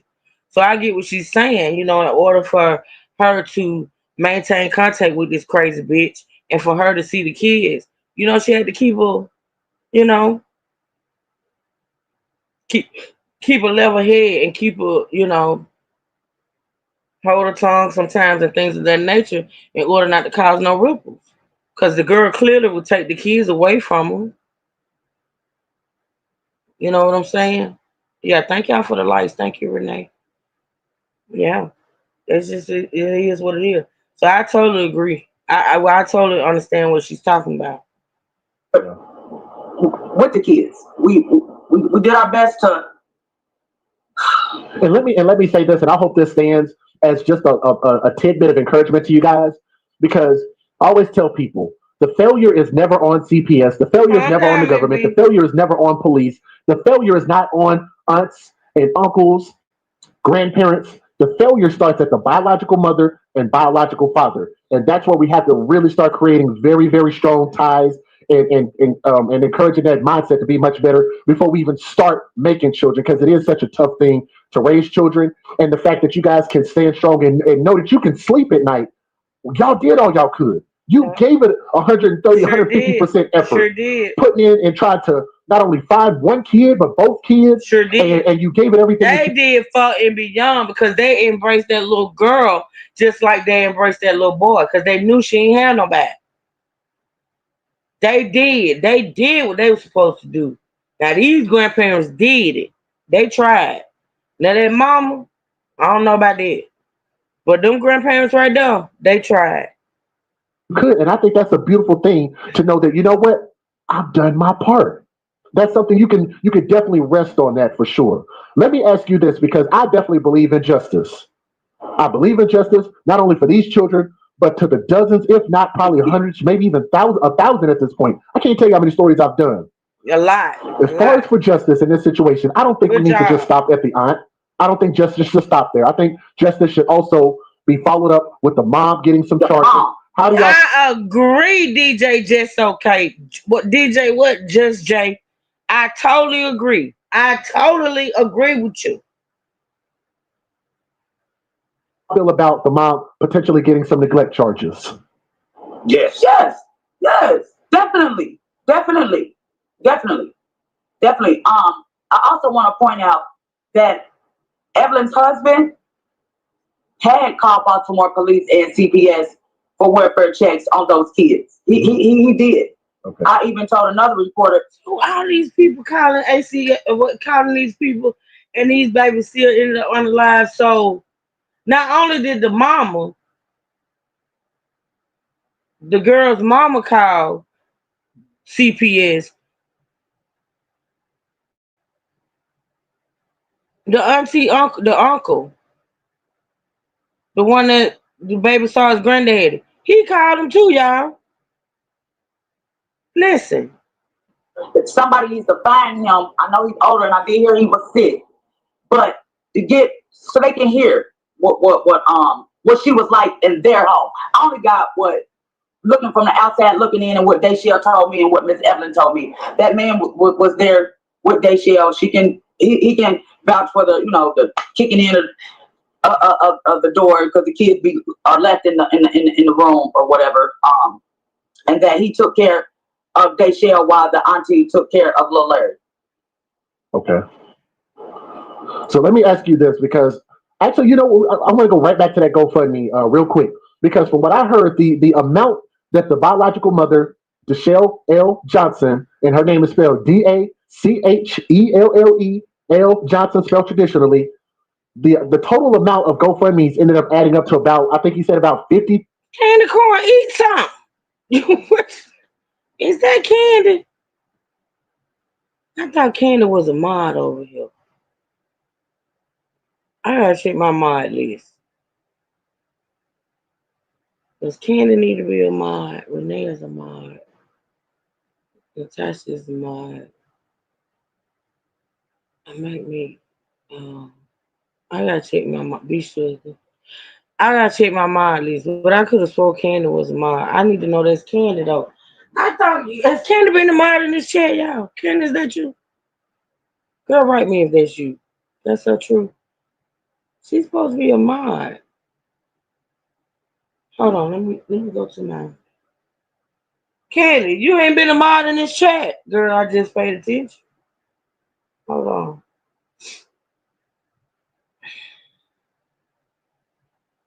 Okay. Candy, why you hungry? You gonna eat?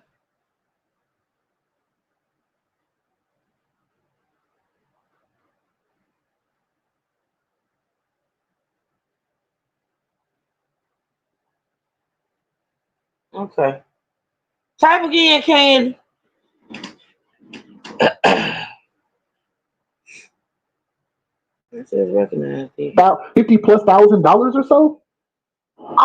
I mean, what the hell he saying about $50,000? Let me bag that up because I missed it. Hold on, 49, 48. See, true, Candy don't eat either. Yeah, Candy don't eat either, but Candy knows she gotta eat too. I know Candy a regular over here, girl, but I thought she was a mod. Why hasn't she typed again? I don't know if that's Candy though, y'all. That's weird for her to just come in and say, "Truth, I'm hungry." Let me see. I'm gonna have to. Let me go on my. I'm gonna have to make sure that's Candy. I'm sorry, y'all. Cause people be playing. People be playing games. When they stop telling. And then she ain't typed again. I know how to get in contact with Candy. I ain't worried about that. So I'm gonna unmod that. And yeah, it could be a troll.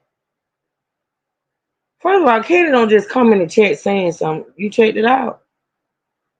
Well, I'm gonna wait for her to type again. I'm just wait for her to type again. I know how to check it out to see if it's Candy. Definitely. I also want to point out that Evelyn's husband had called Baltimore police and CPS for welfare checks on those kids. He did. Okay. I even told another reporter that somebody needs to find him. I know he's older, and I did hear he was sick, but to get so they can hear what she was like in their home. I only got what looking from the outside looking in, and what Dayshell told me and what Miss Evelyn told me. That man was there with Dayshell. He can vouch for the kicking in of the door because the kids are left in the room or whatever. And that he took care of Dayshell while the auntie took care of Lil Larry. Okay. So let me ask you this, because actually, I want to go right back to that GoFundMe real quick, because from what I heard, the amount that the biological mother, Dachelle L. Johnson, and her name is spelled Dachellel Johnson, spelled traditionally, the total amount of GoFundMe's ended up adding up to about, I think he said about $50,000+ or so. Mm-hmm. When I seen the three, I think it was 30-something thousand. But like I said, I stopped looking at what Dayshell or Nicole or the Nikki or the aunt was anything about that. I started searching for somebody to tell what I knew. I started reaching out to. I was up trying to figure it out because, like I said, nobody breaks that like right now. Nobody told my son that it's from law enforcement or investigate. Nobody told my son that his son was dead. How was he taking it? Right now, nobody talked to this family at all. How was your son taking it right now? He's very upset. And to try to keep him with a level-headed head while he's in there, it's hard. He's devastated. He's heartbroken. No matter what he did in his life or while he's in there, he didn't deserve his son to come back home in ashes. That's true. He didn't deserve for his son to die. That's true. He loved that boy. He loved on his boy, on little Larry. He spent time with him. He did what he needed to do. Went to court to try to get. Yeah, I can't say that now. I don't know what old dude did to get locked up, but what I will say is what giving me points when it comes to him is the fact that the man had papers. Whatever he had going on, whatever he was doing to get locked up or did to get locked up, that man had papers to see his child. Y'all know how I feel about these men that's dealing with these old crazy ass baby mamas. And because they don't want to deal with the baby mama, they neglect the kids. They go away, walk away, don't come back, sure, no. I don't know, Melissa. I'm looking to all that, but he did what he had to do. He did what he was supposed to do. That girl's crazy, and I can only imagine what he had to deal with dealing with her. But he took his ass to court.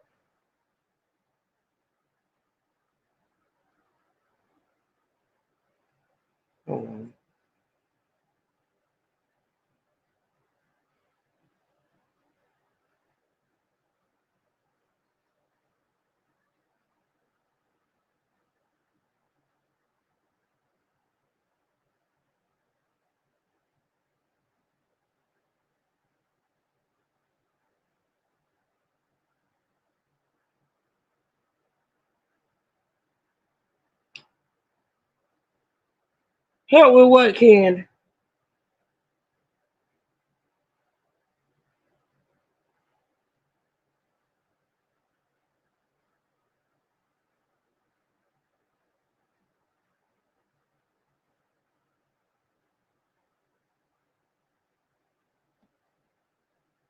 His rights in custody for little Larry. I forced him to make sure that he did his best by little Larry. The same way my son would get a house, a car, or anything else in his name, he signed little Larry's birth certificate. As trifling as they shall was. He didn't want to deal with her, but he made sure that he did for little Larry's sake. Let me ask you this, because I have some people, and again, if you guys don't know, we are actually live. This is not pre-recorded, which is why we had some internet issues earlier. But I do have a couple questions coming from the chat. And people wanted to know, let's start with the first question. Okay. They want to know how Paw Paw was feeling. They want to talk to you, I guess. They want to know how you're feeling about this. It hurt. Very upset. I don't even know what to say. I don't even know. That's why she said what she said. Okay. Because I didn't even understand that statement. I was like, hell with what? Okay, Candy Corn. Let me let's see.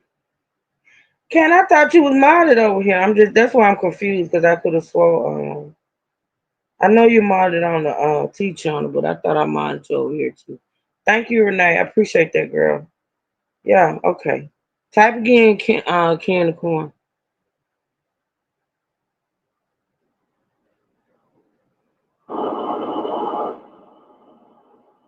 At first, I didn't either. It took me to get angry because I wasn't getting answers. Yeah. I went through I couldn't eat, couldn't sleep, couldn't. But once I took a minute to step out, I had to get away from him, not being by myself for a minute, so I knew what to say when Mia asked me something or where I should go to figure out what happened to him and try to figure out who else knew Dayshell. Who, I got it in my head that I'm not gonna shut up until I get justice for Larry, for Jocelyn. Let me ask you this. People also ask, like, are there any grandparents' rights in Baltimore or in the area where y'all live? Man, we ain't Dayton. We're in Dayton, Ohio. Oh, okay. Yeah, Dayshell used to live here. She only went up to Baltimore maybe a year and a half, two at the most.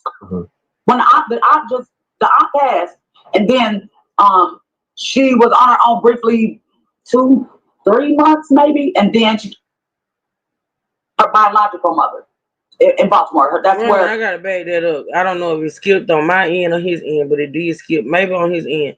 But according to her, that like we thought, she left Baltimore after the aunt passed. Couple of months after the aunt passed, she left. No. Sorry, scratch that. She left Ohio, where she was living with the auntie and the uncle with the kids.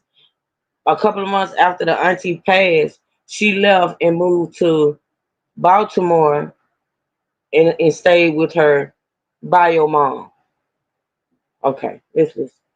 Or in the area where y'all live. Now we ain't dating. we're in Dayton, Ohio. Oh, okay. Danielle used to live here. She only went up to Baltimore maybe a year and a half, 2 at the most. Uh-huh. When the aunt passed, and then she was on her own briefly 2-3 months maybe, and then her biological mother in Baltimore. That's where Miss Evelyn's family is from. And somebody else said, why didn't they call CPS to do a welfare check? But you already clarified they did do that. So right. Okay. So and when the reporter asked me that before, it was because she would do the very minimum, like answer a text message through my son, or she'll send me, like I got a picture of him with a haircut or this or that. So I just thought that she was just being selfish with the kids. I didn't want to. It wasn't nothing wrong, get her in trouble or anything like that. Like I had absolutely no idea that any of this could be plausible, possible, or until it happened. Like I said, I just thought she was a little weird and childish, and a little trifling. So I'm older, so I tried to try to be a little open-minded, understanding. Yeah. And stand on her own 2 feet. Even when she would be angry because she couldn't be with my son, I would tell her, you need to act as an adult. You need to get your own place and take care of your kids and go to school and go to work. That's what adults do. Women take care of their kids and go to work and go to school. That's normal. That's normal. And she has enough family to do that. I try to give her that push, that thrive. She can do it. I would tell her, yes, you can. And I even told the auntie when the auntie used to say, no, she can't. I'm like, she almost an adult. Yes, she can. Show her. We gonna show her. That's what my mother did with me. I was a young mother. Oh, okay, Candy. I ain't even recognize it, girl, but you good now. You probably was behind. You confusing the hell out of me. Hopefully you was behind, because I kept asking you to type, and you wouldn't type, so that kind of confused me a little bit. Oh, you okay, girl? Now you need to stop typing and drive safe. I got you. I just wanted to make sure that was you. That's all. She didn't let me slack. She made me. She made me be involved with them kids. To not let me, men around my kids and stuff like that. I wasn't a perfect kid, but I had a parent that she wasn't playing with me about my kids. Yeah. So don't laugh at me, girl. I try to teach something, pass it on. Right. Yeah. Okay, couple more questions, and I want to thank y'all so much for even taking the time that y'all have and spending it here. I definitely appreciate that. So I don't want to take too much more of advantage of it, but I did want to ask a couple more questions coming from the chat. They wanted to know how y'all feel about the GoFundMes, and you can answer that either in general or about how the biological mother created these GoFundMes to try to generate income. That I'm not for sure about. She must have been doing that for herself. Because if they was going to take care of the kids anyway, she must have been trying to accumulate some money from maybe her and her boyfriend. Yeah. Okay. I think it was done at the wrong time. I don't think it was for the kids. It was strange. It was at the wrong time. It was for her and her boyfriend. And I had enough sense to know, oh wait, they got to do autopsies and all this stuff, and I knew that wasn't gonna be an instant. Wasn't like she started to go fund me like real quick. Like when I saw it, I just shocked. I like I said, it took to talk to you and Miss McKinnon for me to stop crying, because I said now somebody gonna know besides us. some more people will see about it and investigate more. Like take watch it, investigate on her. Like it's more to it. It don't make no sense with her actions that she did. And I wanted, if she had anything to do with the death of my grandson, I wanted to be accountable for it. Yeah. Period. Yeah. Speaking of accountability, do y'all know if the police have any intention of investigating the biological mother? Because I think they should. I think they should too. We don't know. We wouldn't know. How would we?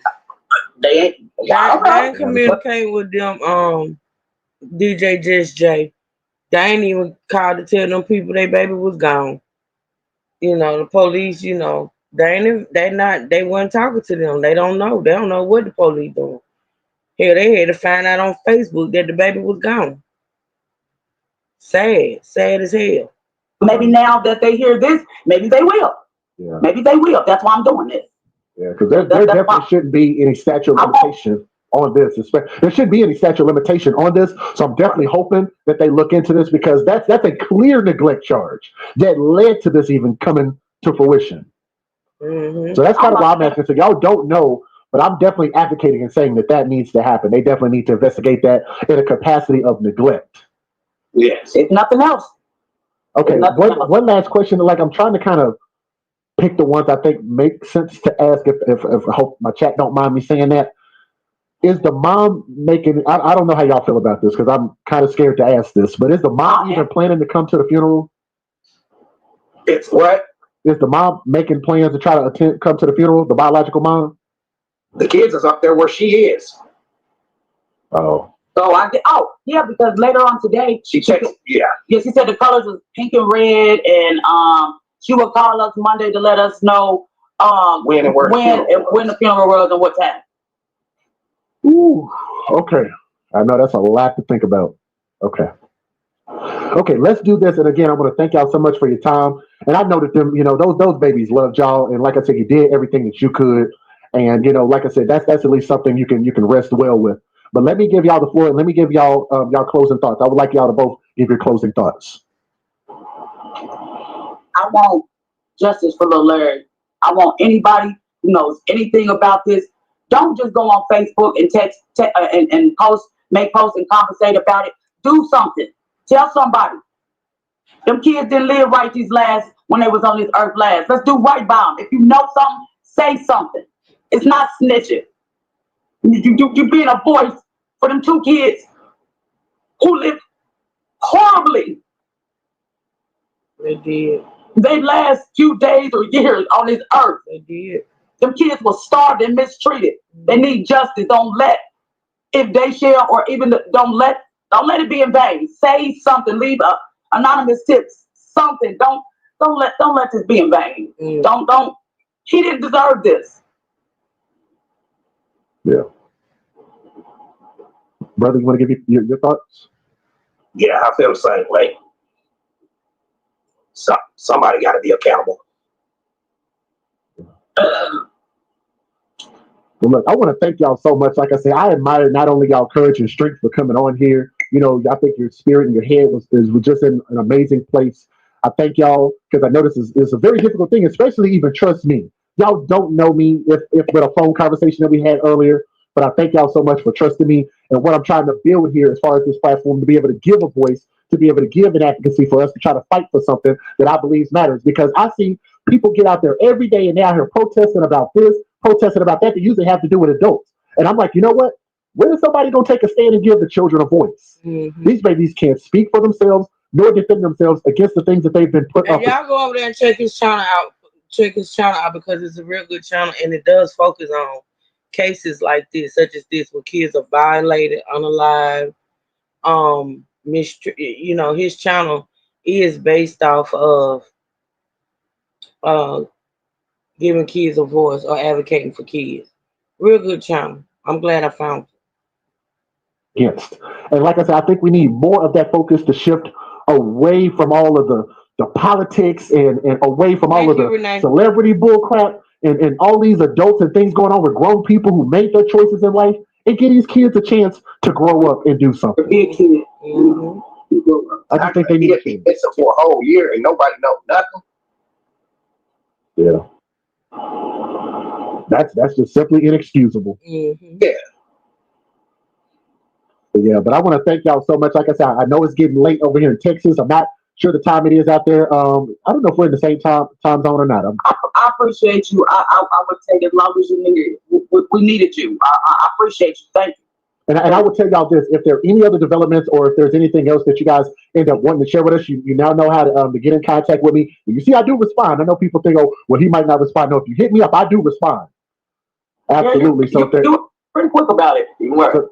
So yeah, if there's something more I can do, like I said, I will be at your disposal. Our platform will be at your disposal. If there's anything else that you need from me, I appreciate you. Thank you. all right. It's an absolute honor to have y'all on here. Y'all have a blessed night. Okay. You too. Thank you so much. Good night. Good night. Shout out to DJ Just Jay. Yeah, shout out to him. All right, ladies and gentlemen, that's going to wrap us up, and I thank them so much for coming on. And I think that was quite a bit eye-opening.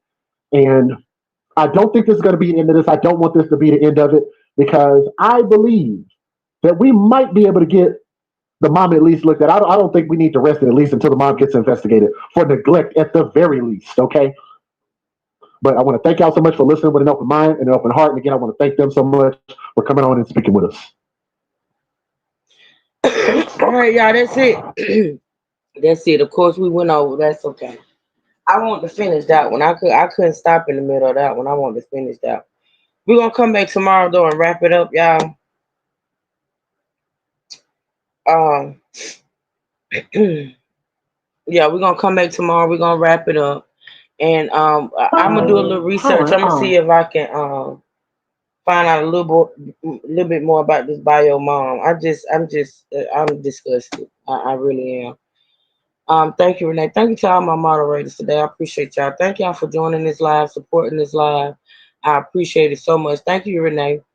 Shout out. Thank you, Lady Marie. Shout out to Keep It Cute for hitting the link. I appreciate her too as well.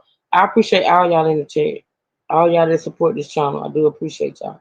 I gotta go over here and change my time for my T live. And I knew I was going over and but I felt like this was more important and I just felt that way. But I'll change the time over that way. Anywho, I love y'all and appreciate y'all so much. I hope y'all continue to have a blessed, beautiful day. I will see y'all here shortly. I don't know exactly what time, so I got to go ahead and cook me a little din to be able to eat before 8 o'clock. I'm doing some pepper steak and rice. I can't wait. So I got to do that, and I'll be back. Thank you, Bishop. Thank you. Good to see you, Bishop. Y'all continue to pray for Miss Lynn, Carla Warren, um, Renee P. I gotta make some phone calls tomorrow, y'all. I gotta hit some people up because I'm missing some people. I'm missing Slave. I gotta reach out to Tamara. I gotta reach out to Miss Carla Warren. I gotta reach out. I think Amazing called me earlier and I wasn't able to answer the phone. I gotta reach out to her. I got a couple people I gotta reach out to before I go live tomorrow. So yeah. So, but I'll see y'all later. Come on, Renee, girl. At least you gonna eat some. Come on, girl. Come on, man. You know I always fix too damn much. My girl's probably gonna come back. Well, I know my oldest daughter gonna get some because she got to come pick the babies up. And my baby girl, she'll be about 2, Chad. Come on, we all just have some din. Okay. Um. So yeah. Come on, easy. Bring your wayward ass on too. Why not? Yeah, I'm gonna do some. I know I want some pepper steak and rice. I haven't had it in a while, and I think I'm gonna do broccoli. I'm gonna do some broccoli. Quick and easy. Okay, quick and easy. Thank you, Natasha. You made it home. Okay, thank God. Okay, thank you. All right, y'all. I'm gonna see y'all later. I love y'all. I appreciate y'all. Y'all be good. Okay. Have a blessed, beautiful rest of your day. Be safe, be blessed, never stress. Now we'll be back on this channel tomorrow morning, early as I can. If Trey go live, of course, it'll be after his morning live. But we're gonna finish up on tomorrow, okay? With that being said, okay, I'm still I gotta get in the habit of calling y'all the truth seekers. If y'all was over on the T channel yesterday, I announced that y'all are the truth seekers over here. Okay. Even though we still stay gang and shippers over here in the courtroom, we are truth seekers, okay? All right. I want the court documents. I got some. I got the arrest report and I got some court documents that we're gonna talk about tomorrow, candy corn. So yeah. All right, y'all. My thing is behind. Oh, there it is. My comments was behind for a minute. They're like they froze up. So we're gonna talk about what we have tomorrow, Candy. Okay. So with that being said, truth seekers stand up and we out. I love y'all. Y'all be good. Okay.